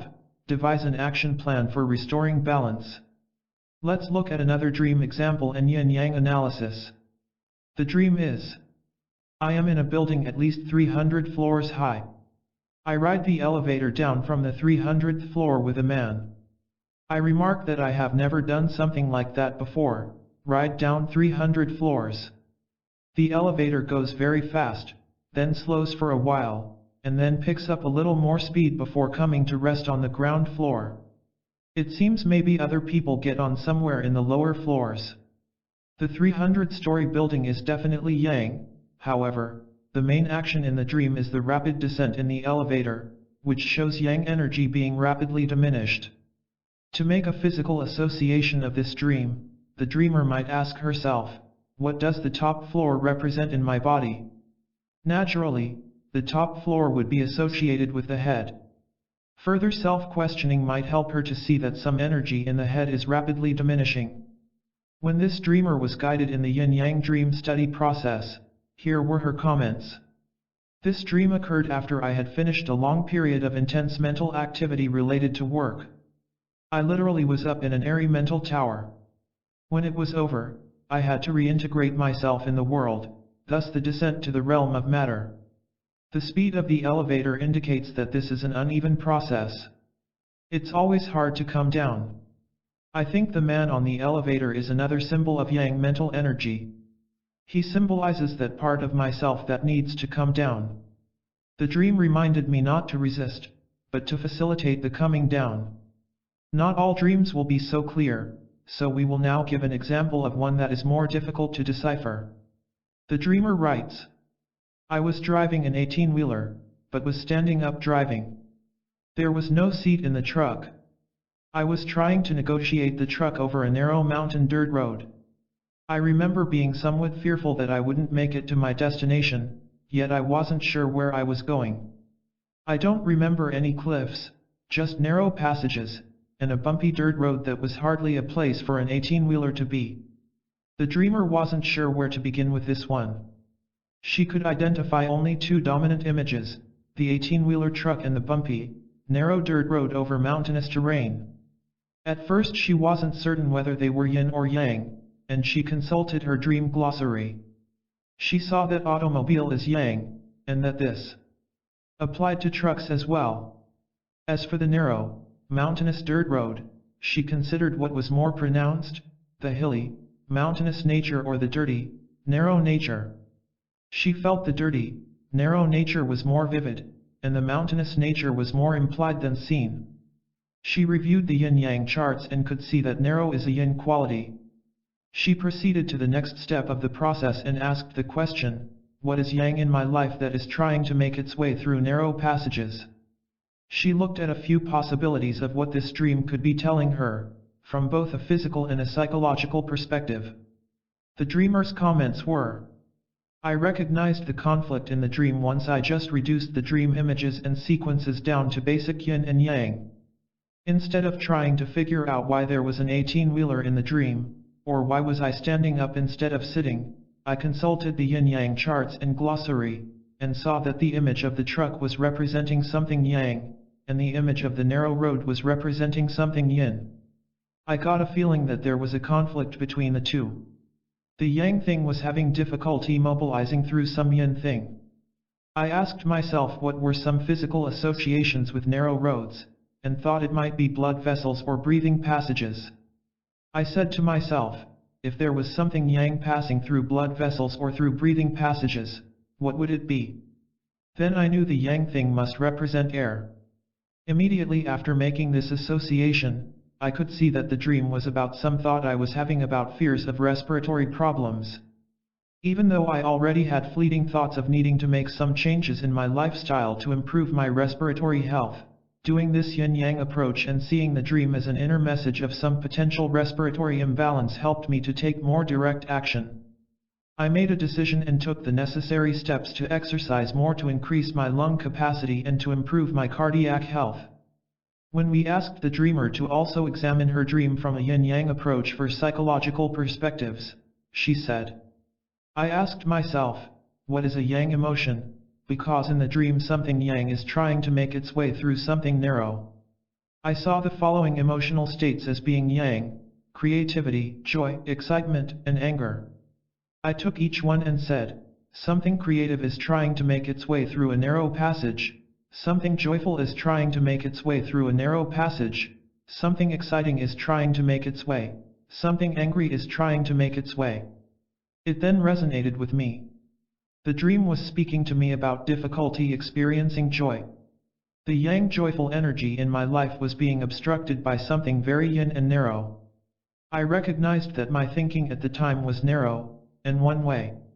I was entertaining a lot of negative thinking at the time. Now let's use this same dream to illustrate another method of using the yin-yang dream analysis. The dreamer rewrites the dream in terms of opposites. Instead of driving the truck on a narrow, mountainous dirt road, she drives on a wide, flat, paved road, and does so sitting rather than standing. She then examines her feelings in light of the new images. Perhaps she feels relief and loss of fear. Or she might see a conflict previously unknown to her. Standing while driving is yang, and the truck also is yang. Thus the dream energy is not balanced. The dreamer might feel tension in this imbalance, which she could then extrapolate to situations in her life. Something that is tense prevents something that is yang from traveling on open smooth spaces. The dreamer has already recognized that she needs to exercise to open up air passages and blood vessels, and now the new perspective alerts her to tensions in her thoughts. Changing her thinking may remedy those tensions and ultimately remedy her physical concerns. Summary of the yin-yang dream analysis process. First, begin with a recorded dream. It is imperative that you write the dream down before attempting to analyze it. Select a simple dream, 1 or 2 paragraphs in length, which is preferable dream length for learning this process. Now follow these 5 simple steps. 1. Identify the basic conflict. This is the only part of the dream that you will work with. Your goal is to identify a particular problem in your life, and use the yin-yang dream analysis process to help resolve it, or to help clarify decisions you are trying to make. 2. Once the conflict of the dream is highlighted, look at the images and determine if they are yin or yang. Here is a dream conflict example to help. In all of the remaining steps we will use this dream example. I was driving an 18-wheeler standing up. I was trying to drive on a narrow dirt road in the mountains. I feared I wouldn't be able to keep the truck on the road. 18-wheeler is yang. Narrow dirt road is yin. 3. Interject the words yin and yang into the sentence using impersonal pronouns and similar verbs. Big yang energy is trying to move through too narrow yin energy. 4. See how your results may relate to a particular health concern. Ask yourself what body function/S might be relative to the conflict. Check the chart in Appendix B, Dream Images and Physical Correspondence, if necessary to see what types of dream images are related to certain body parts. For example, a yang function is breathing, running, heart pulsating, and so on. The dreamer could ask, is my breathing trying to move through narrow dirty air passages? Metaphorically similar to the narrow dirt road. She could also ask, is my heart pulsation trying to move through narrow arteries? This phrase also is a metaphoric interpretation of what the narrow dirt road could mean. 5. After doing step 4, there may already be a revelation about the dream, but if not, pursue applying the principle of opposites to the dream imagery. Rewrite the conflict, using an opposite image that will help you to feel a sense of resolve. Remember, the law of opposites is a natural law that is applied to all things in an effort to restore balance. For example, if something is too hot, you use cold, its opposite, to find the happy medium. I am driving the 18-wheeler sitting down through a wide, paved road that is flat. This is the opposite statement of the conflict. The dreamer then gets the confirmation that she needed to resolve her conflict, to create open arteries in her body by taking action to do more cardio exercise. Remember, balancing your yin and yang comes naturally. You do this in all things every day. Your body-mind intelligence does this without your conscious awareness. In a sense, your unconscious self actually uses dreams to do more yin-yang balancing even without your conscious intervention. If this process becomes too difficult to grasp at first, just let it go and relax in the knowing that your inner intelligence is already taking care of things. Don't let dream work become a stressor, it's supposed to be fun. This dream work process shouldn't be used in place of medical attention if there are health concerns, and one should not see their dreams as ultimate diagnosticians of problems to be remedied. Remember, energy is always in motion. Energetic conflicts and imbalances use a universal intelligence to work things out. Sometimes when we see these conflicts, we are viewing that process of resolution in action, and it is possible for us to muck things up, so to speak, by our feeble interventions. If the process is not clear on any dream you are trying to resolve, and if it seems as if it is too difficult to figure out, use this old remedial saying to help you decide what to do. When in doubt, leave it out. In the next chapter we will discuss one of the other major tenets of Chinese philosophy and medicine, called Five-Element Theory. Chapter 5. The Five Elements. The word element is defined as a substance that cannot be broken down or reduced to other elementary substances by ordinary chemical means. The ancient Chinese first identified 5 basic elements in the physical world. However, modern reductionistic science has now identified that there are 110 basic elements. Interestingly, this is a number evenly divisible by 5. These 5 elements were once thought to be the fundamental elements of nature, but now they can be further reduced to more elementary particles. The term 5 elements was the translated term assigned to the Chinese phrase Wu Xing from the Nanjing, an ancient Chinese medical text, which actually means 5 phases. The theory of 5 elements was most likely conceived in or around the Warring States period, 476–21 BC, by a man named Zhou Yin. It was used as a basis for understanding the way certain elements in nature relate to each other. Yin-Yang theory speaks about general characteristics of 2 opposing forces such as light and dark, or hot and cold. 5-element theory is an expansion of Yin-Yang thought to give more distinction and individuation to the various shades and characteristics of Yin and Yang and to the phases of Yin and Yang energy movements. An understanding of the 5 elements forms the basis of Chinese medicine, astrology, government, psychology, spirituality, and many other disciplines. The 5 basic elements of nature serve as metaphorical blueprints for understanding both external and internal energetic forces. All things organic and inorganic in the cosmos have an inherent characteristic. Man recognizes the myriad of things set apart from each other because these characteristics are distinct and different. Something is either black or white, or it is a variation of contrasting opposites. If one were to ask if a tree trunk is closer to black or closer to white, the answer would depend on subjective associations. For example, one might answer black if one thinks of an old oak, or white if one thinks of a birch. A person given a set of crayons to draw a tree most likely would select a brown crayon to draw the trunk. By most standards, brown is closer to black than to white, but it is not black or white. It is distinctly different. Because of these differences in nature, the Chinese sages needed to identify and classify things according to more than just their yin and yang characteristics. These ancient sages observed Mother Nature and described her multiple characteristics and individuated all her functions.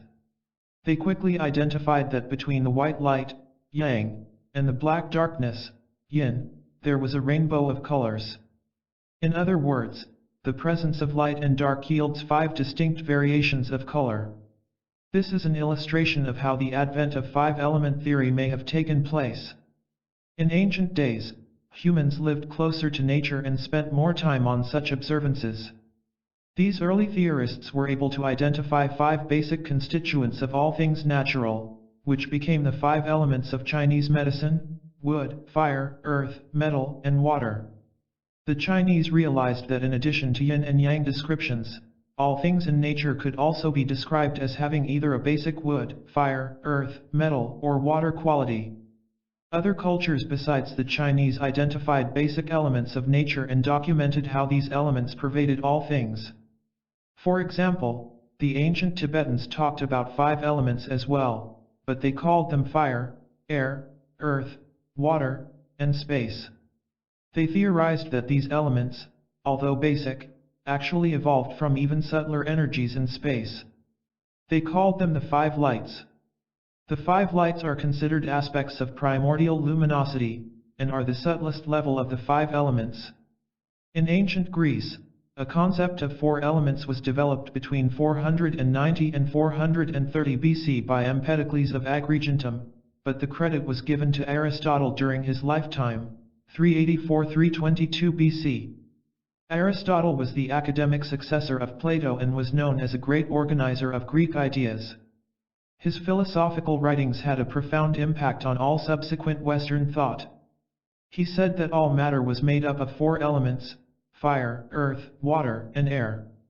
He postulated that the elements arose from the working of 2 opposing properties of hotness and coldness, and dryness and wetness, upon some original unqualified primitive matter. It is interesting to see how his thinking correlated to the Chinese yin and yang theory. Although the Chinese, Tibetans, and Greeks have a few differences in the way they systematized the basic elements of the natural world, their similarities are astonishing. It is difficult to determine which culture can be given the credit for originating this thought. It is as though the theories developed simultaneously around the world. Perhaps these early forefathers unconsciously tapped into the great ocean of the collective unconsciousness, bringing forth this knowledge so that all peoples could know their connection to nature. Within the 5-element theory is the 5-phase theory. All things in nature are not only identified by one of the 5 elemental characteristics, but are seen functioning harmoniously in relationship with each other through 5 energetic movements, or transitional phases. The sages observed that within the whole of nature were many changes and cyclic movements, such as from the direction of activity to rest, from light to dark, and from creation to destruction. In between were distinct phases, each with its unique characteristics. The terms 5 elements and 5 phases have been used interchangeably in texts to educate students of Eastern philosophies and medicine. They both are the yin and yang aspects of what we know as 5-element theory. The term 5-element by itself implies stasis. Something remains static in a certain elemental characteristic. It is what it is, and does not ever change. Water is water, is water, is water. Stasis is a yin quality. The term 5 phases implies movement. There is activity within the element that enables energy to transition from one phase to another. For example, water becomes vapor and eventually transitions back into a pure yang energetic state. There also are 5 energies relative to the 5 elements. Fire energy is like the spark of creativity.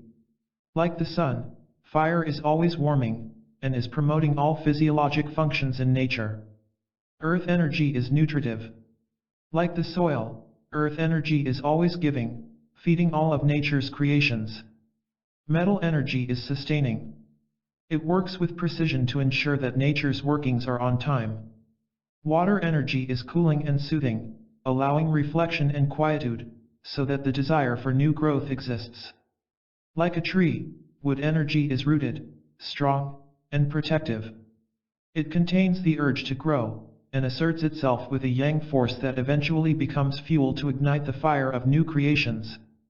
As was noted in the chapter on the theory of yin and yang, one of the basic tenets of Taoist philosophy and also of Chinese medicine is that man is a microcosm of the macrocosm. The external workings of nature have internal counterparts. In other words, the basic elements in nature have internal correspondences. The external world is an amalgam of the 5 elements. It functions because of the harmonious relationships between their 5 energies. Each of our body's organs and functions are said to be amalgamated manifestations of these primordial energies of the 5 elements. The precept of Chinese medicine is that when the 5 energies of the 5 elements are in harmony with one another, then health will abound. We are all aware that in a perfect world harmony and balance exists, but in this imperfect world, balance and harmony are captured in brief moments. The rest of the time, we are working consciously to restore that which has become out of sync. This chapter discusses in more detail each individual element and highlights some of both the internal and external correspondences to each. It mentions both physical and psychological correspondences to the 5 elements. Examples of illnesses relating to imbalances in an element, as well as behavioral characteristics and changes occurring as a result of a certain elemental presence, are also presented. There are several charts included at the end of the chapter that have various categorizations such as organs, body parts, emotions, and so forth, as they correspond with the 5 elements. Once you have read, contemplated, and then assimilated both the yin-yang and the 5-element philosophical principles, you will be able to apply them directly to your personal dream study. The beauty of this philosophy is that it has so many applications in everyday life. Many people around the globe who have come to learn these principles have applied them not only to their own personal emotional, mental, and philosophical aspects of living, but have also successfully utilized them in business and in politics. The yin and yang of the 5 elements, the creative and destructive cycles. The yang creative cycle. According to the yin-yang theory, there is the yang creative cycle of energy and there is the yin destructive cycle. Things wax and wane. They grow and die. They appear and disappear. The 5 elements themselves are forever static, but the 5 energetic phases of them are always in flux. For example, the water element exists and never goes away, but its form changes. Knowing the relationships between the 5 elements will help you understand the reason behind certain external and internal, physical and psychological states of existence. Creation cycle. The cycle of life begins with water. Out of the water springs forth wood and all things. Wood creates the fire. Fire creates the earth. Earth brings forth the metal. Metal melts to become liquid, giving birth to water. The 5 elements. The cycle of life begins with water. It is from the blackness of the void that all things are born. The wood drifts up from the depths. It asserts and seeks new growth, then ignites, creating fire. The fire in turn generates the creation of earth, which then brings forth the metal. Metal then melts to become liquid, and thus water is born. You may see this relationship in nature, but how does it translate to your internal environment? One example is this: the water element enables us to ponder and reflect. From out of the void of no thought comes new thought. When we empty our minds in meditation, we enter into a water-like state of being. Only when we have emptied our minds can we then assert and determine our life's strategy and take on a wood-like nature to create new growth of ideas. Once these ideas have been asserted, fiery passion takes over and creativity abounds. When all our creations have manifested, it is then time to be like Mother Earth and nurture those creations, always being loyal and steadfast, seeing each of them to their end of time. When our earthiness has reached a fullness, we then need to have sharp distinction and define our boundaries so that we aren't consumed by our loyalties to so many things. We put on our metal suit of armor. With precision, we become disciplined and have discernment over what will be and what won't be. And when we've redefined our boundaries, we can then go to that soothing, cool place and reflect once again, emptying our minds, returning back to the watery void. The yin destructive cycle. Water that flows downward extinguishes fire that flames upward. Proliferation of wood erodes the earth. Intense heat of the fire melts metal. Excess earth will diminish water. The sharpness and definition of the metal chops the wood. Destructive cycle. Proliferation of wood erodes the earth. Excess earth diminishes the water. Intense heat will melt the metal. The sharpness and definition of metal chops the wood. Now let's see how this cycle of energy translates to man's internal environment. Being too long in the watery, meditative space disables fiery creativity. If we are asserting, developing strategies, and continuously building, woody tension will erode our ability to nurture ourselves, and subsequently others. When we are trying to be Mother Earth taking care of everyone and everything, we diminish the ability to fluidly express ourselves and exert our will. The myriad of organic expressions. The creative and destructive cycles of the 5 elements relate to many other things, both internal and external. For example, the seasons of nature illustrate the creative cycle. The coldness of winter, water, reaches its fullness, then gives birth to the spring, wood, when the winds carry the seeds of new growth. The warmth of spring, wood, built till summer, fire, is born. The heat of the fiery summer, fire, then results in the dampness and humidity of late summer, earth, nature's way of tempering the fire. The humidity dries from the heat of late summer, earth, until the next season of autumn, metal, comes about with its dry, falling leaves. The dryness, metal, generates energy and makes the quantum leap, giving birth to the cold winter, water. Tastes are an example of the destructive cycle. Salty taste controls bitter taste, sour taste controls sweet taste, bitter taste controls spicy taste, and so forth. Clinicians who practice Chinese medicine may use these principles of the creative and destructive cycles of the 5 elements when prescribing herbs. Herbs are classified according to the 5 tastes, each of which has 5 basic energies. For example, the sour taste causes one to pucker. On a cellular level, sour is an astringent, moving energy in a yin direction inward toward the center. The spicy taste, on the other hand, is yang, causing the rapid movement of molecules, producing heat and moving energy away from the center. The clinicians will diagnose a condition, decide which of the elements are out of balance, and will then formulate herbal prescriptions to restore balance. They select herbs for their energetic function. For example, if someone has low energy, is pale, has slow body movements, and has a posture that seems to be collapsing downward and inward, a clinician may prescribe a formula that has spicy herbs in it. The intent is to cause the movement of qi to go upward, which brings more blood into the head. For practitioners of Chinese medicine, understanding the physiology of how the body works requires understanding the energetic relationships of the 5 elements. In Western medicine, some of the body's systems are viewed as separate systems and may not have a direct relationship to another system. Western practitioners may recognize that there is a direct relationship between the liver and the gallbladder, for example, but they may not see a direct relationship between the liver and the kidneys. They may not see a direct correspondence of the kidneys to the brain, and so forth. But in Chinese medicine, there is a direct relationship. For example, the kidneys are the mother of the liver. It is a water element organ, and the liver is a wood element organ. According to the creation cycle of the 5 elements, water, kidneys, begets wood, liver. Subsequently, the liver is the son of the kidneys.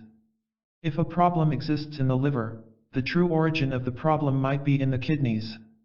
Metaphorically, the mother may not be feeding her son. In other words, the energy of the kidneys is not being delivered to the liver. An analogy that might be helpful to understand the distinct differences between a Western medicine approach to a problem and a Chinese medicine approach is this: you are an innocent bystander on the street. You see a child who looks very emaciated. The child's cheeks are sunken, the belly is rotund, the eyes are darkened, and the skin around his lips is cracked. You'd say, "Here is a very sick child.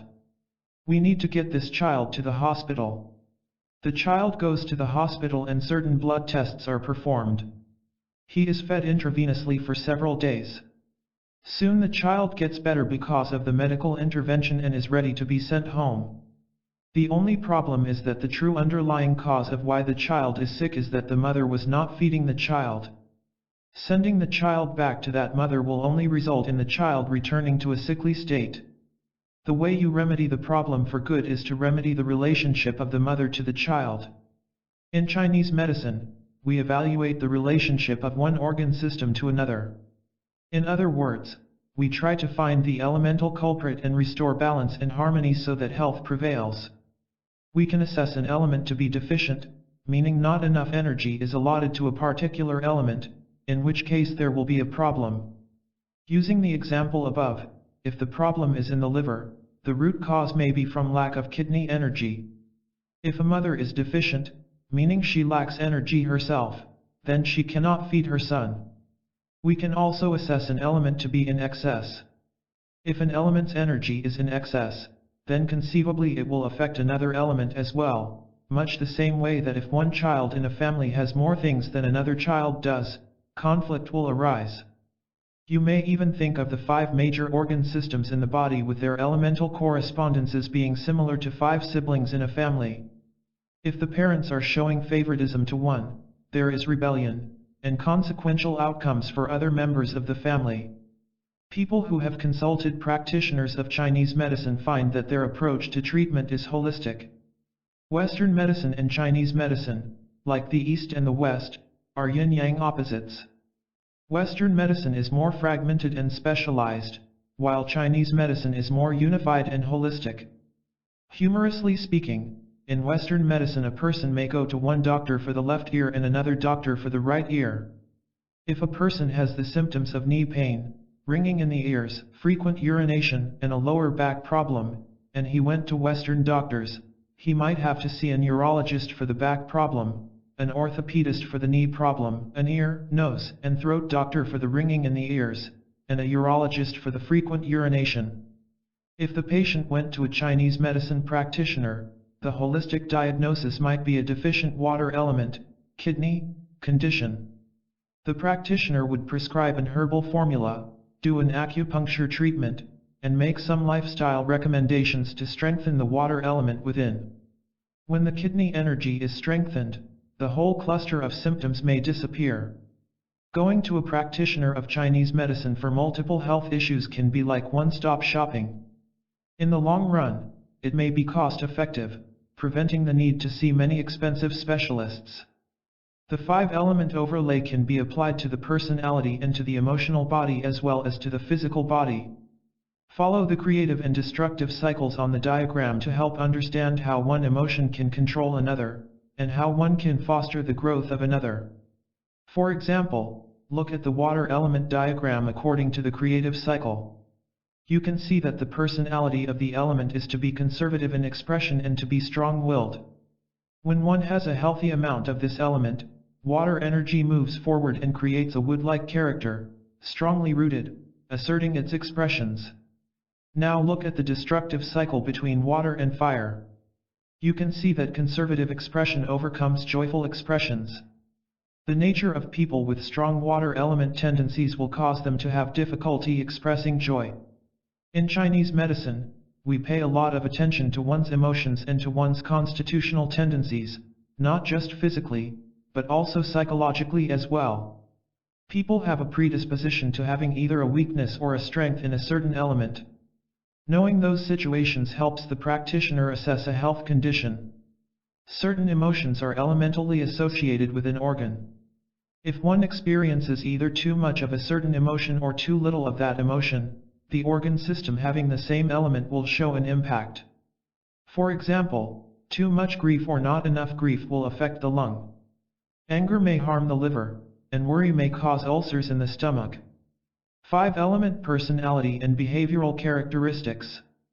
The 5-element system gives practitioners of Chinese medicine excellent skills for identifying the root of a certain problem in the body. They ask a lot of interesting questions that to the untrained person may seem very silly and trivial. One of the things they might ask is about dreams. Elemental imbalances may show themselves in dream imagery, as well as in waking life experiences. A water element imbalance may show itself in the form of fluid retention in the ankles. A dream of water accumulation in the basement of your house could be an earlier clue that would alert the astute dreamer of this potential outcome. If we examine the order of how things begin and evolve, we see that things start small and grow bigger. For example, atoms come together to form molecules, and molecules come together to form cells. Then cells organize together to form tissue, which in turn organizes to form an organ. Organs then come together in such an arrangement to make up the human body. In a similar fashion, dreams are the atoms of the psyche. They come together to produce ideas. Ideas then are acted upon through intention, which creates forms, which creates experience.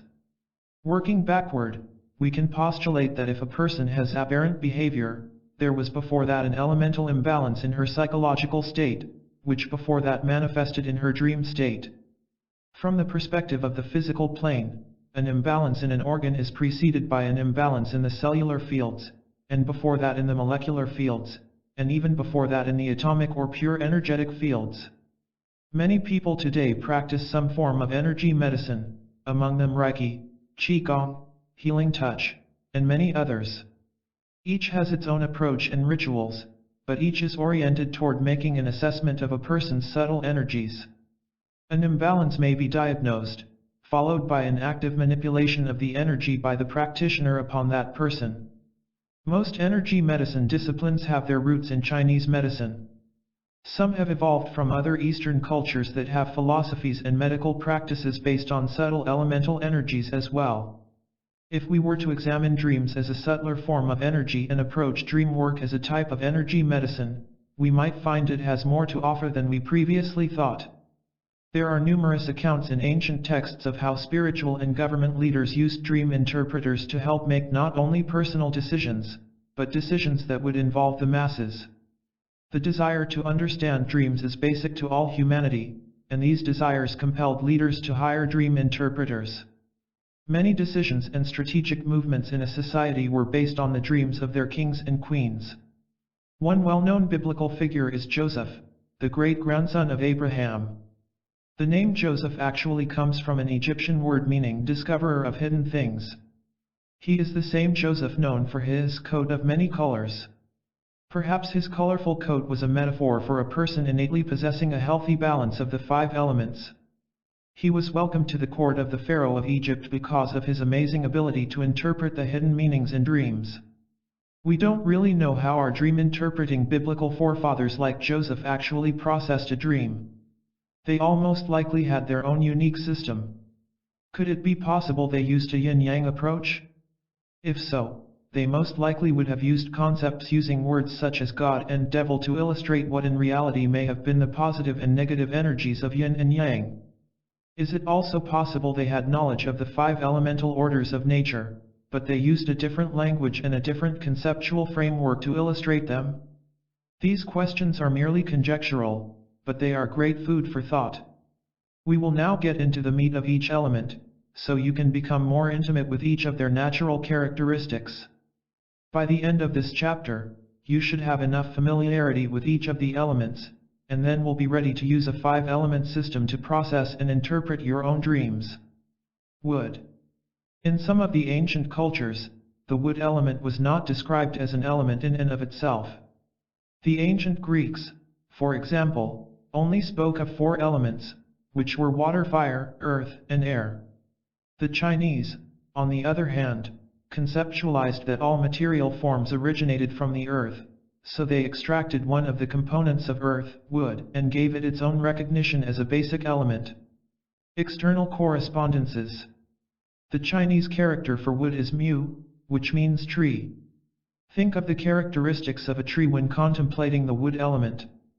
The following are a few words and phrases that are descriptive of trees: sturdy, firmly rooted, expansive, grows upward, protective. The season that is associated with the wood element is spring. The full potential of the wood element is experienced in springtime. The tree, which has been storing energy throughout the winter season, awakens and reaches out to burst forth with new growth. Before the actual appearance of growth, tension builds because of nature's anticipation to display the first signs of its creative potential. The movement of the new growth energy is upward and outward toward the crown and the branches, producing a show to all of nature's observers, while still dispersing downward, firmly rooting itself and connecting to the earth. The climatic correspondence to the wood element is wind.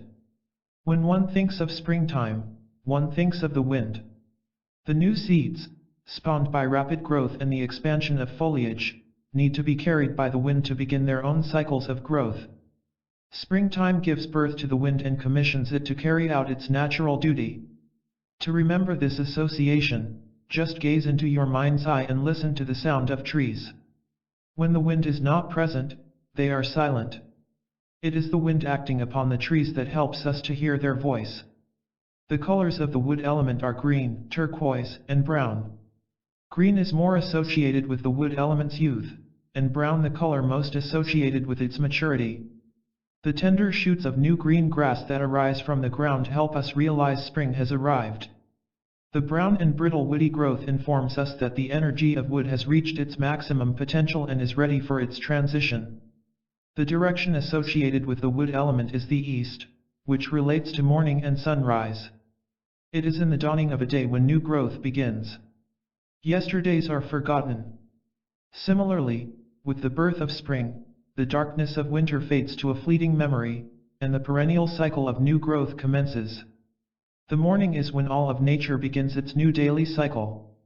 According to the 5-element creation and destruction cycles, wood is produced by water, is weakened or diminished by fire, and is controlled by metal. Here is an analogy to understand this principle: rain nourishes and helps the trees to grow. Fire reduces wood to ash.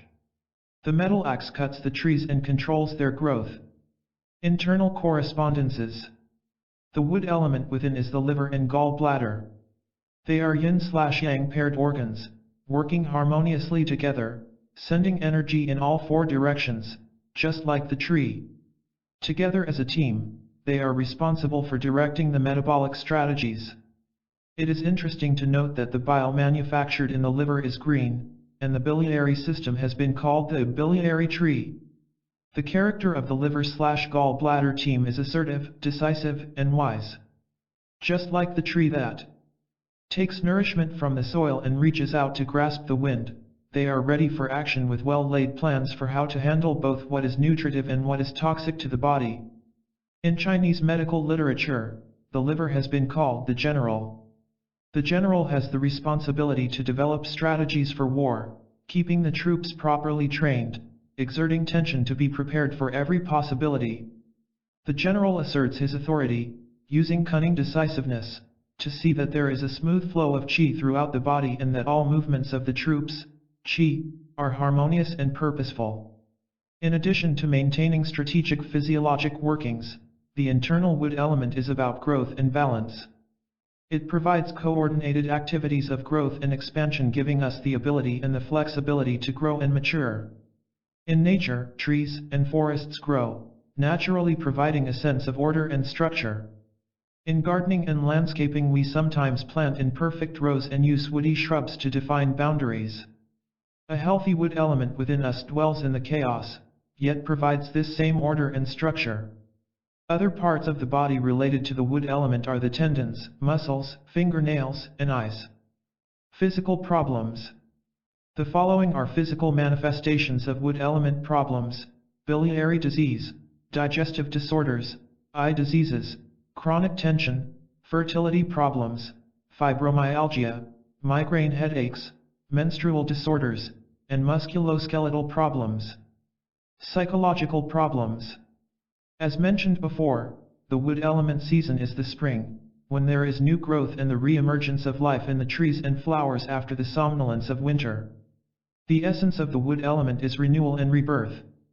This element, when balanced, gives us the ability to see life anew and to have a sense of hope. It allows us to be firmly rooted in the past, stand tall in the present, and have vision for the future. When we have a balanced wood element, we have the ability to initiate thoughts and actions. We can venture forward into the unknown, following an instinctual direction. We are tempered when we encounter obstacles on our path, and then we follow hunches to take a different path to the same destination. This is seen in nature when a plant encounters an obstacle in its path. Its healthy wood element enables the plant to send out shoots in another, unencumbered direction.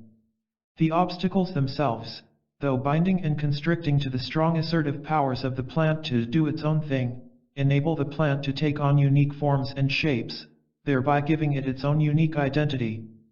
People with strong wood element characteristics are able to forge through life asserting and striving toward identified goals. They have the ability to see obstacles as springboards rather than as chains. They recognize these obstacles as the pruners and weeders of some of their misguided plans, rather than see them as the capturers that will render them prisoners and unable to continue on a desired path. They also are able to maintain order amongst the chaos. They know their roots, from where they came, and they stay connected to the ancestral energy that gave them life. They are assertive, even-tempered, decisive, self-directed, and self-assured. They are good organizers and planners. The emotions and behaviors relative to problems in the wood element are anger, disorganization, frustration, and indecisiveness. One feeling chronically stressed or tense, especially because of the inability to assert one's beliefs or opinions, could be considered weak, or deficient wood. One who is consistently bullying others, using belligerent or violent force to express their nature, would be considered strong, or excess wood. Drug abuse and control issues are related to wood element imbalances. Wood element people. People who are wood types usually have olive-colored skin and are either tall and angular like trees or short and energetic like bushes. They have muscular arms and legs and strong eyebrows or jaws. They can also be thin and sinewy. They are assertive and direct with lots of drive. A healthy wood element person will exemplify good judgment and planning. They are assertive, firmly rooted, and secure socially. They always seek avenues for new growth. If their wood element is undernourished, they can become very frustrated people with a tendency toward passive aggression. In extreme undernourishment of wood, they can exhibit suicidal or self-destructive behaviors. If overnourished and uncontrolled, they can have strong tempers, be loud and belligerent, and have tendencies toward violence. Some examples of famous wood element people are Abraham Lincoln, Henry Thoreau, and George S. Patton Jr. Dream associations.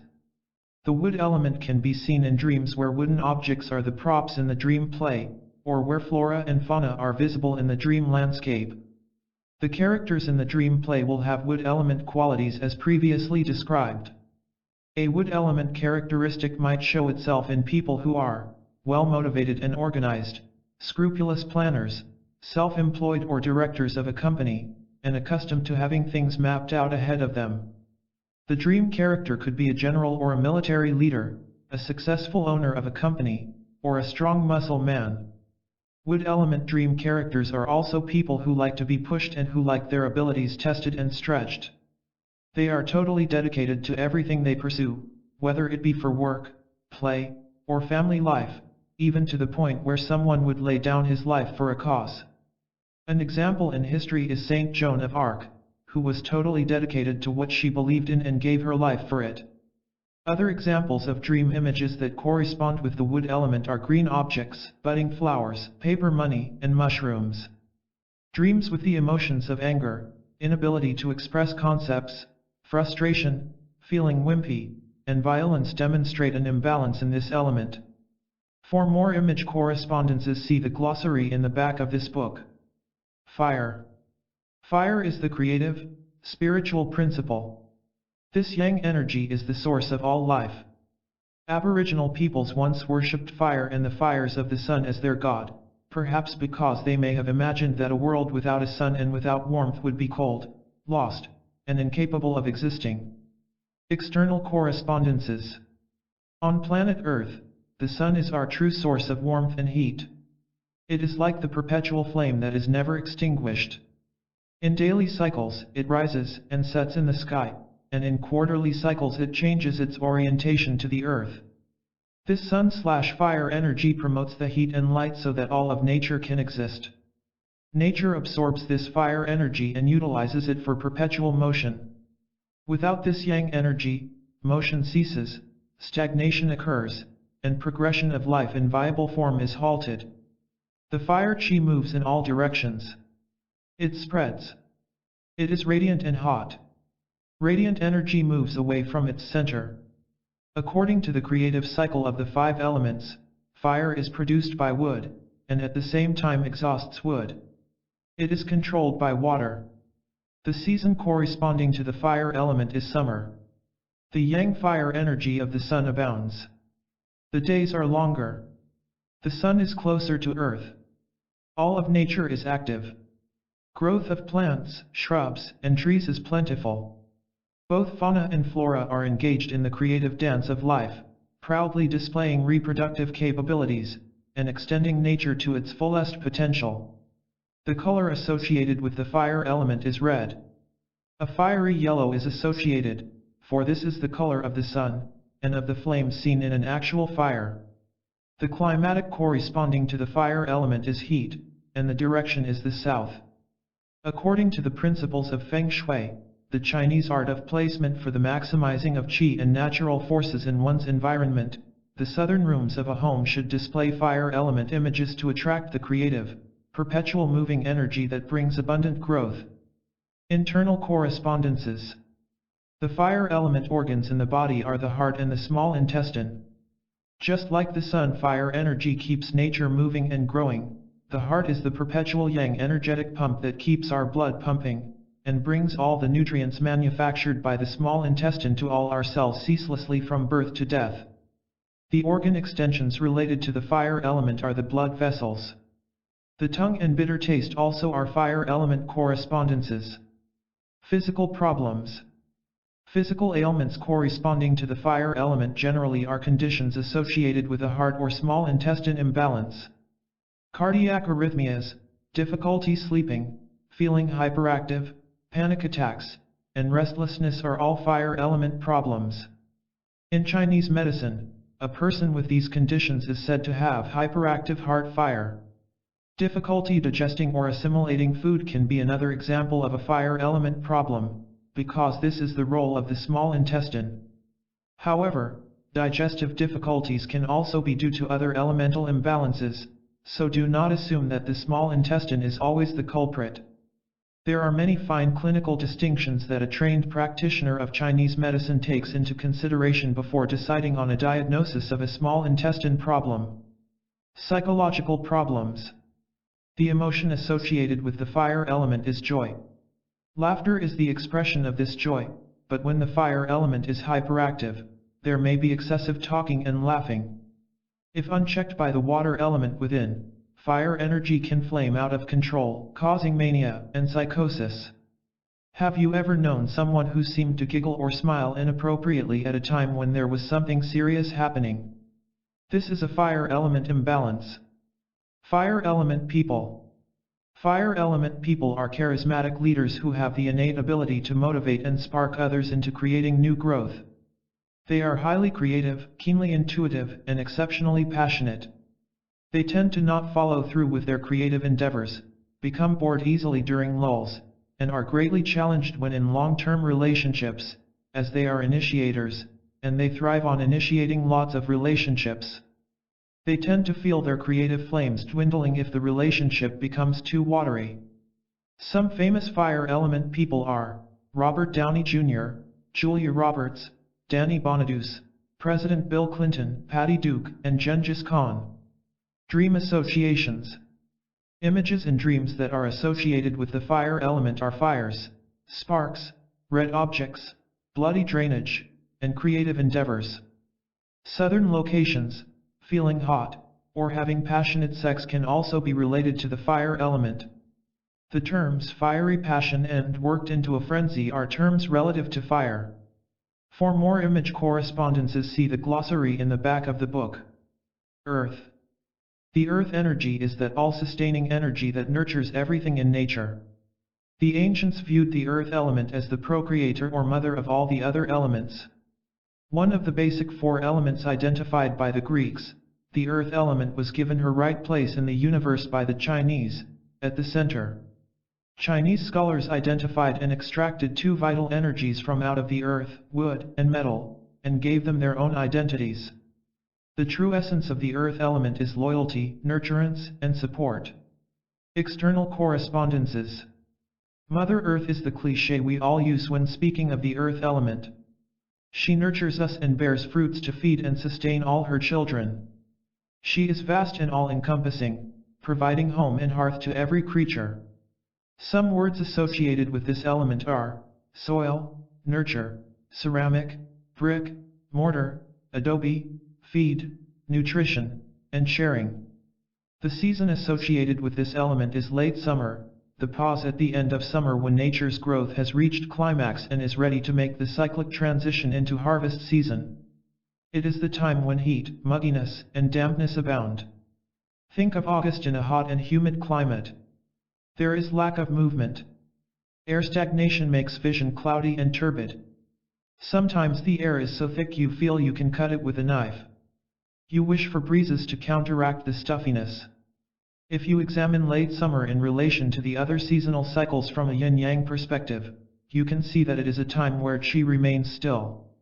In spring and summer the movement of qi waxes. In late summer it halts before turning around and marching in the opposite direction. In spring the wood energy reaches upward and outward, like the inspiratory phase of breathing as we fill our lungs with air.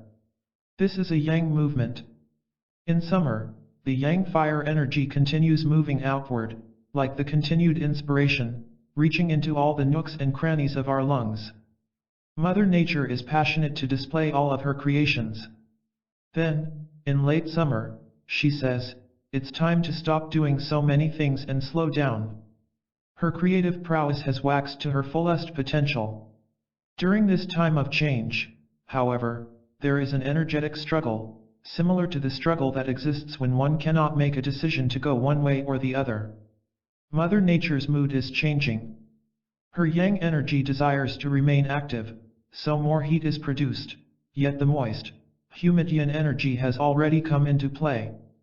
Because of this, we might see many harsh atmospheric changes. Hurricane season flourishes at this time. This season is when we see the repolarization of yang turning into yin. Then the mother succumbs to the desires of the stillness and the wetness.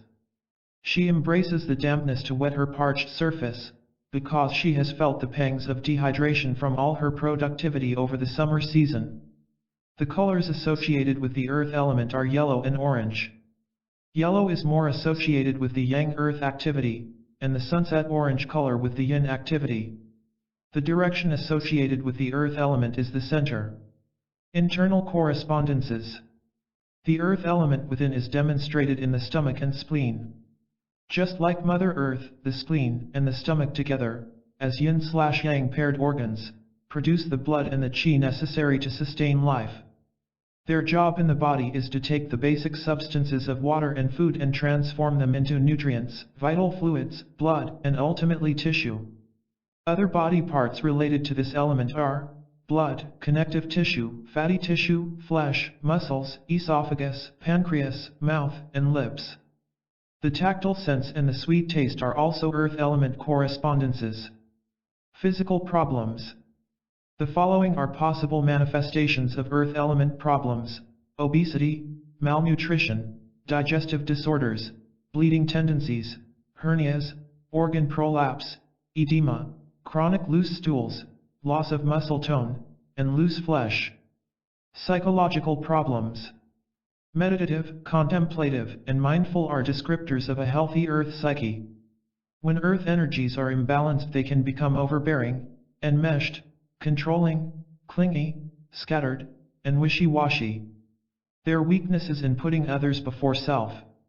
Earth element people. Earth element people are characteristically warm, nurturing, caring people. They reach out to everyone, making friends easily, and always remaining loyal. They are the perpetual peacemakers, striving to establish harmony in family and community. Touchy-feely is the nickname often given to these people.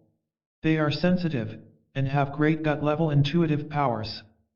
In the animal kingdom, elephants exemplify earth energy. They are seen as always faithful and never forgetting. Adjectives that describe psychologically healthy earth people are supportive, empathetic, considerate, and centered. A strong earth element can be recognized by appearance. In general, earth element people just look huggable. They have captivating smiles, usually with large mouths. Earthy women often have large breasts, hips, and hands. Earthy men have rugged hands and leathery skin. They may enjoy gardening. Both earth men and earth women are animal lovers.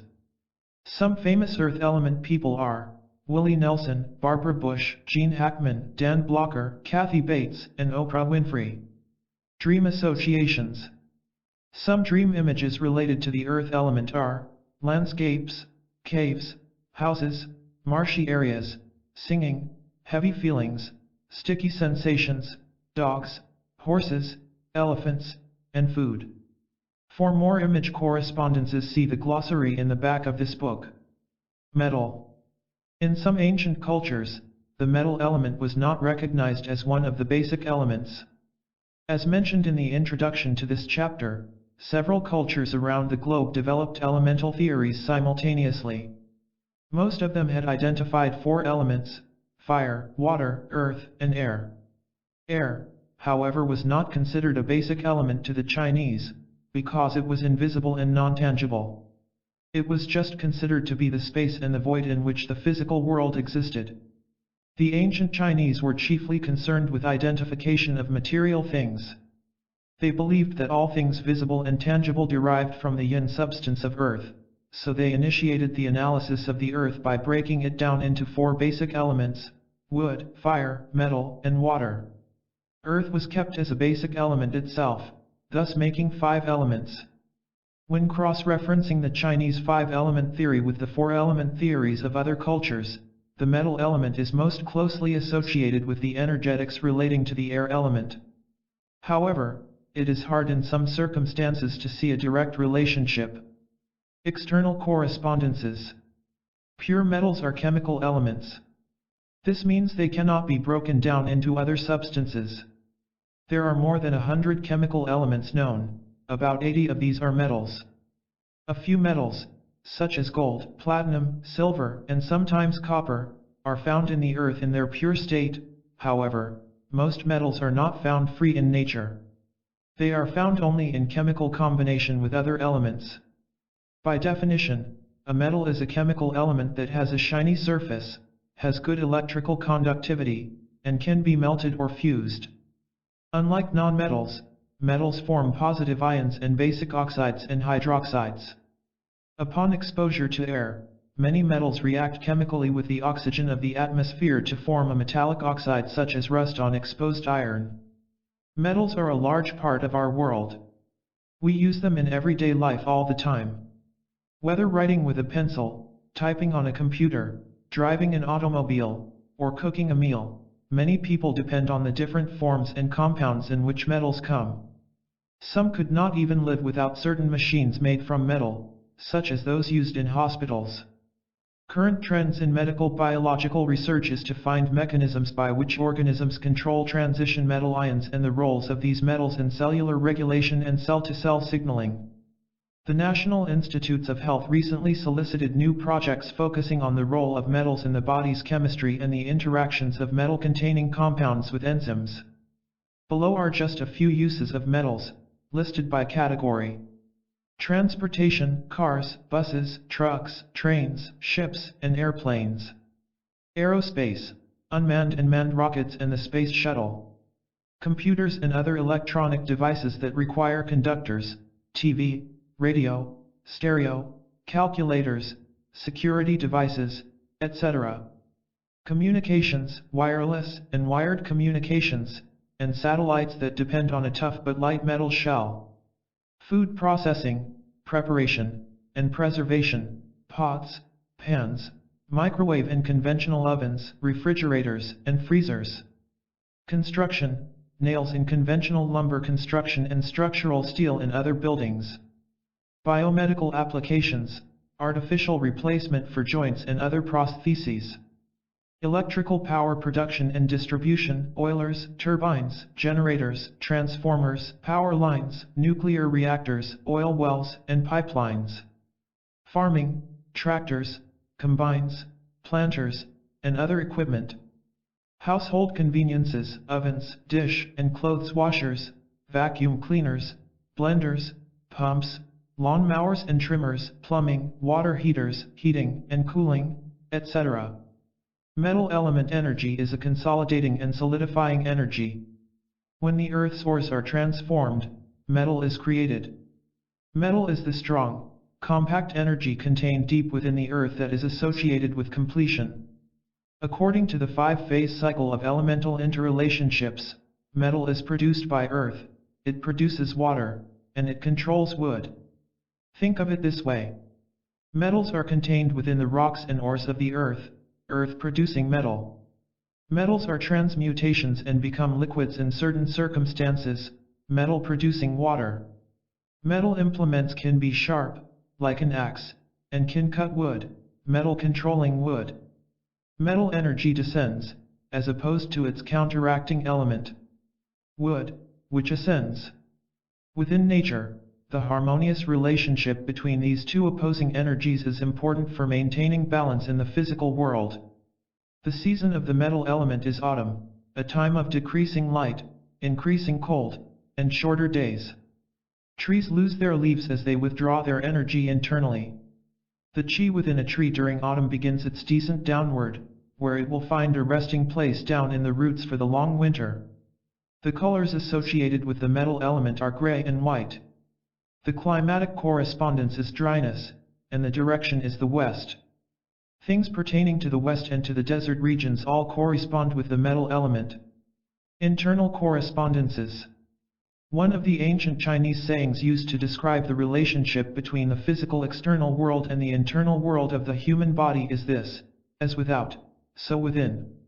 In other words, for whatever we can describe in the environment, we can find a similar counterpart within the body. Since the metal element is the topic of discussion here, we can say, metals without, metals within. As stated previously, metals are pervasive in the environment and are used in producing necessary products for daily use. In the body there are 3 metals that are vitally important for our internal manufacturing process: iron, copper, and zinc. A molecule of iron, for example, is necessary to form hemoglobin, the oxygen-carrying molecule in the blood. The iron in the blood meets the oxygen in the lungs and is circulated throughout the entire body. Oxygen has no transporting capabilities on its own, and without iron we would surely perish. Copper, another necessary metal, is required in the body for embryo development, connective tissue formation, temperature control, and nerve cell function. Zinc plays a crucial role in growth and cell division, where it is required for protein and DNA synthesis, in insulin activity, in the metabolism of the ovaries and testes, and in liver function. It is also vital for maintaining a healthy immune system. Research has shown that zinc is needed in more than 100 enzymes and is involved in more body functions than any other mineral. The ancient Chinese were not privy to all the fine details of how metals were used in the body. They merely identified the metal element within from an energetic perspective, and they assigned 2 yin-yang paired organs, the lungs and the large intestine, as belonging to the metal element category. There are many ways we can bridge the concepts of modern medicine with ancient Chinese medicine on the topic of the metal elements within, but that would fill an entire book. The reader will fill in those gaps of how the metals we know today are energetically related to those metal element organs identified by the classical authors of the Chinese medical texts. In addition to the lung and the large intestine, other body parts related to the metal element are the nose, sinuses, bronchial tree, skin, mucous membranes, and body hair. The sense of smell and the spicy taste are metal element associations. The sound of the metal element is weeping or crying. Identification of a metal element imbalance can be heard in one's voice that cracks as if on the verge of tears, and one that carries a nasal tone. The odor associated with metal is rotten. This smell arises when the metal person fails to let go of useless byproducts and garbage, the smell of food or waste gone bad by holding on to it too long. Physical problems.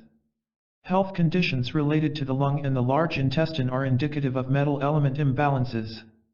The following are some examples: chronic sinusitis, asthma, allergies, urinary retention, spontaneous sweating, frequent colds and flus, constipation, diarrhea, edema, and skin problems. Psychological problems.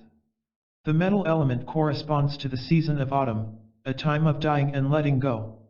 It allows a person to be present in the time of farewells, tears, grief, and loss. This element allows acceptance to what is inevitable, including death. Through the lungs and the breath, we are connected outwardly to heaven and inwardly to our spiritual essence. With our first breath the soul connects to physical life and form, and with our last breath the soul returns to pure spirit and the formless. Often people die in the early morning hours. According to the Chinese clock, these hours are the time of metal. In the individual, the metal element represents internal resolve and strength, self-worth, self-esteem, vitality and endurance, as well as the ability to let go of emotional upsets and grudges. When the metal element is out of balance, there can be depression and sadness, an inability to recover from loss, lack of inspiration, rigidity, poor self-esteem, excessive materialism, and emotional withdrawal. The emotion of metal is grief. This is the byproduct of an inability to let go of something valuable. The emotional state of one struggling with a metal element imbalance is the inability to let go of loss. When the energy of metal is blocked or imbalanced within us, our expression of grief likewise becomes imbalanced and inappropriate. It may become excessive and ongoing. Or, in the other extreme, it may be absent, as in those who cannot express their grief. Regret is another manifestation of grief. It is the inability to let go of the past. Regret can become so paramount that the person with a metal element imbalance may have difficulty forming bonds with other people out of fear of being regretful for the development of the relationship, or out of fearing its inevitable loss. This melancholy, or lack of inspiration resulting from constantly looking backward, is at the heart of the metal element. Just as metals give value to the earth, gold and silver, minerals, and trace elements, the metal element within us gives our sense of self-worth. Each of us is a miracle of creation, more valuable and special than anything we could ever pursue. Each of us has a unique and priceless contribution to make. Yet when our metal energy is imbalanced, we cannot sense our value. We compensate by seeking what we think will add to our worth, status, money, power, and conquest. None of these are bad or wrong of themselves, but our excessive pursuit of them can be a symptom of a metal element imbalance. Once we have acquired these things, however, we remain strangely unfulfilled. Persons with a metal imbalance seek respect, quality, and recognition from outside themselves because they feel the lack of worth within. Metal element people. People with strong metal element qualities are like metal itself and are electrically conductive. They have strong impulses and generative powers. People who come into contact with metal people feel this current generated, for metal people inherently have the ability to bring about the changes and transformations they desire. According to the Chinese calendar, people who are born in metal element years tend to be rigid and resolute in their expressions. They are guided by strong feelings and will pursue their objectives with intensity and little hesitation. Sustained by their ambitions, they are capable of a prolonged effort to get what they want. They are very resourceful and unwavering in their determination. Metal people are not easily swayed or influenced to change a course of action once they have decided on it, even by hardships, drawbacks, and initial failures. They prefer to sort out and solve their problems alone and generally do not appreciate interference or unsolicited assistance from others. They map out their own destinies, clear their own paths, and visualize their own goals without outside help. People with metal element qualities have strong monetary and accumulative instincts and will use these traits to support their strong tastes for luxury, opulence, and power. In order to maintain balance, they must learn to compromise and not to be overly insistent on always having their own way. Often they are unbending and opinionated and will break off a good relationship because others do not heed their wishes or conform readily to their will. Some metal element celebrities are Kate Winslet, Shania Twain, George Clooney, and Madonna. Famous historical figures with strong but excessive metal element qualities are Adolf Hitler, Attila the Hun, Mussolini, and Alexander the Great. Dream associations. A few examples of dream images associated with the metal element are cars, planes, trains, swords, guns, falling leaves, experiencing strong odors, white or shiny objects, crying, flying, desert scenes or animals, and orientation of images facing west. For more image correspondences, see the glossary in the back of the book. Water. The water element is probably the easiest element to comprehend. It is natural to associate lakes, rivers, oceans, and rain with this element, for they are the personification of water. However, some associations, such as the darkness, the moon, and the colors blue and black, are indirect correspondences. External correspondences.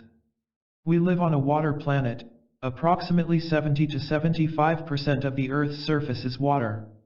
It is interesting to note that those are the same percentages of water in the human body. Water is mutable, and is both visible and invisible. It moves in the four major directions, from the interior toward the exterior, and from the exterior toward the interior. Like the human heart pumps its vital fluid, blood, the earth pumps its vital fluid, water. The earth contracts inward, sending water to the core of magma, where the dance of fire and water take place. Water then expands outward and upward toward the surface of the earth and continues into the atmosphere as a vapor, where it again is met with the sun, and another dance of fire and water take place, eventually culminating in rain and once again beginning a new cycle of contracting and expanding. These movements of water typify the eternal dance of yin and yang in all things. Despite the fears of many environmentalists who claim we are robbing the planet of this vital substance, scientists tell us that there is the same amount of water on our planet as there was 3 billion years ago. Because things are never static, we can only measure them as they are in any given moment. Perhaps those fearful observers based their thesis of water disappearing on a few observations that took place during times when the water element was in its decreasing cycle, not recognizing that what naturally follows, according to the universal principles of yin and yang, is a cycle of increase. The Chinese, as well as many other cultures, have understood water to be the universal healer. Anointing and bathing with water to bring about a healing is as old as time itself. Evolutionists say that all life evolved out of the ocean. Although the creationists do not support that theory, the one thing the evolutionists and creationists might agree on is that life evolved from water. It is within the medium of watery fluids that the sperm cell swims to meet the awaiting ovum.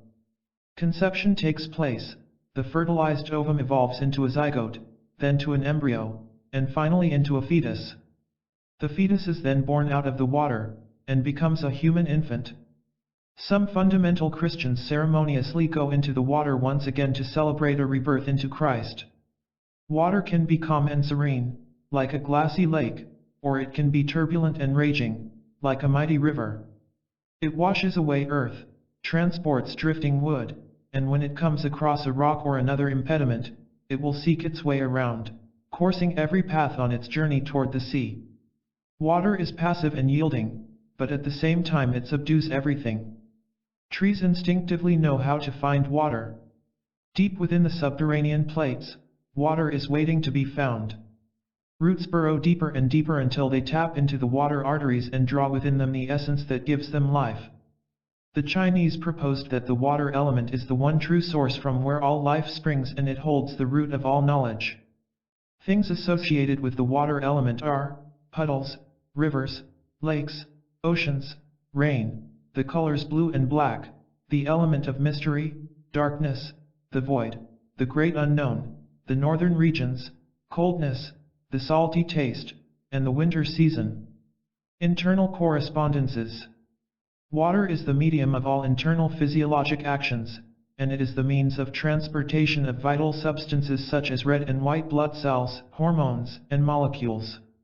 Water forms bonds and consolidates other substances and materials. It is an adherent. Notice how you can take a piece of paper and wet it with water, then stick it to a pane glass window. Have you ever watched a raindrop on your window, how it gravitates to another raindrop, then magnetically is drawn to another, until a little stream of water runs down on the window? The ability to draw inward and downward, astringing and consolidating, is accomplished by the energy of this element. Water comprises about 75% of the whole human body. This amounts to approximately 45 liters, which form the basis for all growth and development. The Chinese associated the kidneys as the officials governing the absorption, usage, and disposal of water in the body. The kidneys are said to be the ocean of the human body. Just as the oceans of the earth are lower than the earth's surface and lower than the rivers and streams, the kidneys are low and deep within the lower cavities of the body. Just as the rivers and streams of the earth drain down to the oceans, all the waters within drain into the kidneys. Their partner in this business is the urinary bladder. Both the kidney and the bladder employ other internal energetic allies to rule over the movement of this water through internal waterways. They monitor hydration and make sure that osmotic pressures are balanced, so that there is neither dryness, nor internal flooding. The ability to reproduce and mature is governed by the energy of the kidneys. Within the kidney energy and the water element is the storage of our life essence from which all of our body's cells originate. The early Chinese called this vital essence Jing. Modern terms such as DNA and stem cells are possibly aspects of the Jing discussed by those ancient sages.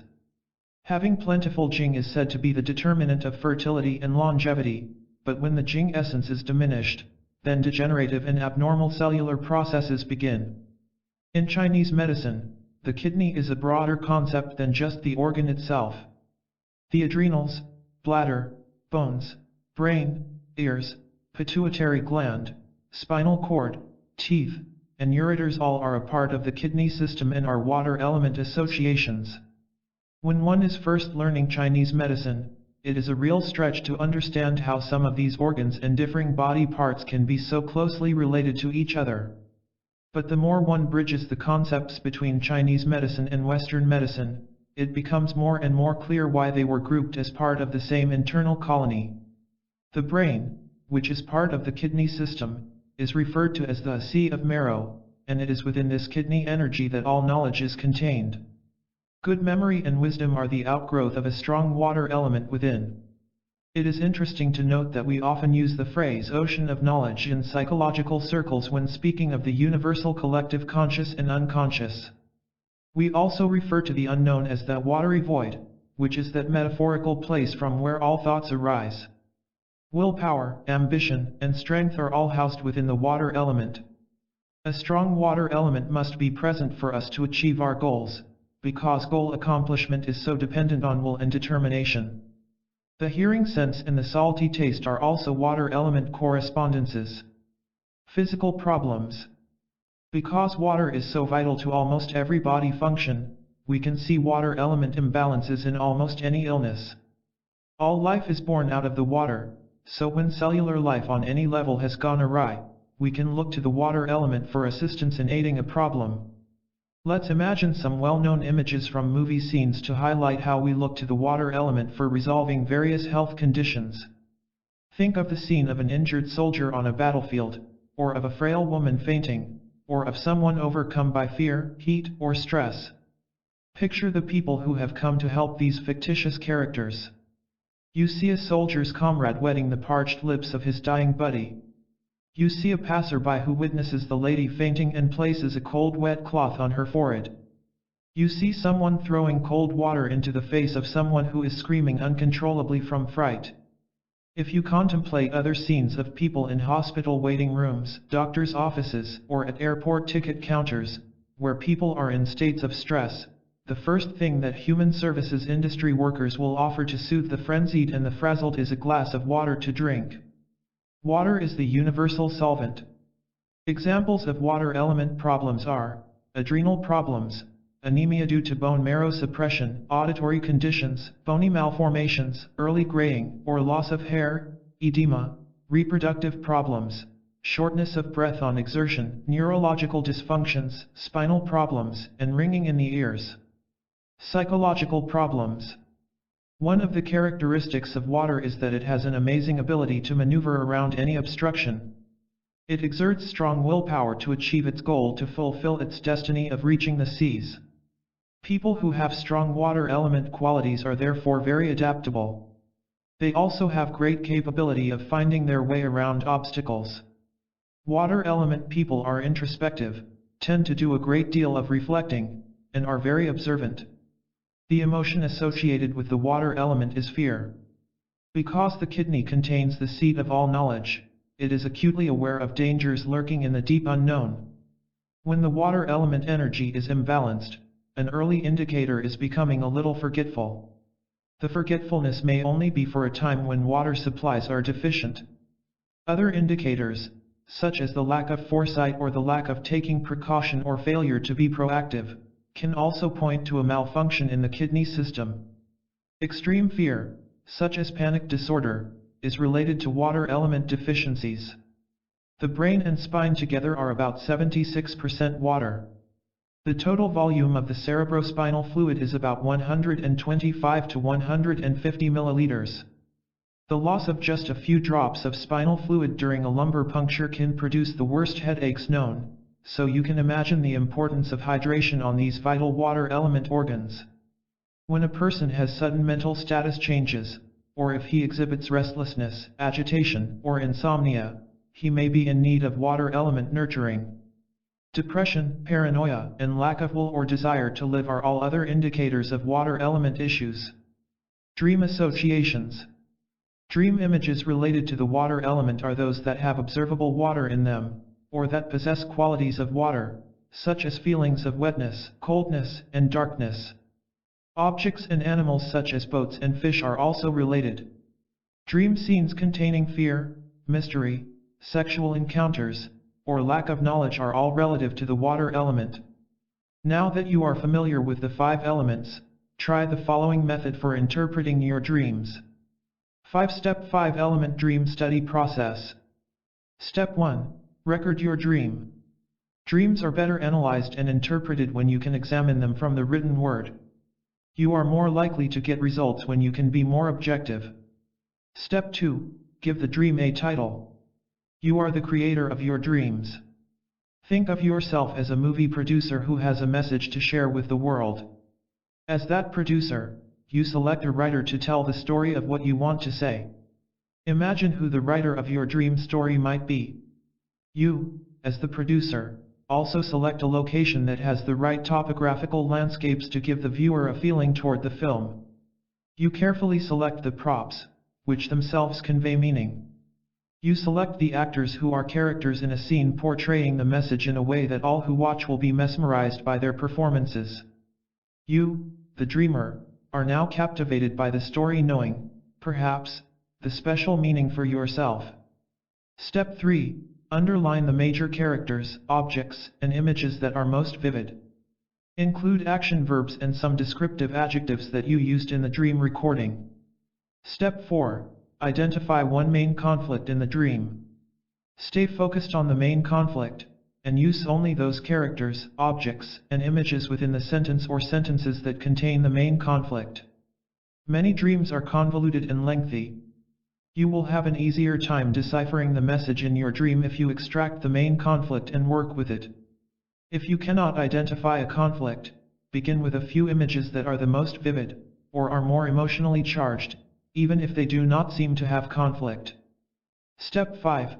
Look in the glossary and/or charts at the end of this chapter to determine which elements the dream images containing the main conflict correspond with. Remember, many images will have flavors of other elements within them, but usually there is one that is predominant. Use an impersonal subject such as someone, some energy, the dreamer, and so on. Impersonal subjects will help you to decode the message more easily. Use the same verb as contained in the conflict, or a synonymous verb. Use an impersonal object as you did with the subject. Remember to use the main elements relative to the subject and object as qualifiers. Use adjectives with your subjects and objects. For example, an image of a book, which is made from paper, might be a wood element image because paper comes from trees. But if the book is an encyclopedia or a biblical text, you might associate it with a water element image because the water element is said to be the seat of all knowledge. Use the following sentence structure to decode the dream, using your sentence containing the dream conflict and filling in the blanks. To make it simple, try to organize it into a simple sentence using subject, verb, and object. Once the sentence is written, substitute various mind/body element correspondences into your sentence to help you decipher your dream. Summary. You will find that the techniques we have given here in the Tao of Dreaming will take you to the same fundamental interpretations of a dream as other, Western-oriented dream work techniques you may have used. You will probably find that you receive additional insights, especially related to your body and to the interrelationship between your emotional state and your physical and mental states. Regularly using the Tao of Dreaming techniques will help you develop a more holistic perspective on your mind-body-spirit well-being. You may become more attuned to physical cues, and then find supporting correlations in your dreams. Your dreams also may serve as an early warning system of imbalances that, left uncorrected, may lead to noticeable physical symptoms. The Tao of Dreaming is intended to be an aid to self-awareness and is not a primary tool of self-diagnosis. It is important that you consult a medical practitioner with all concerns about your health and to obtain the correct therapeutic help. A practitioner of Chinese medicine will be naturally oriented to taking your dreams into consideration in evaluating your health. The Tao is a state of wholeness and balance. Our dreams provide important information for maintaining balance, thus bringing us into the fullness of the Tao. May your dream work help you establish an abundance of blessings and well-being.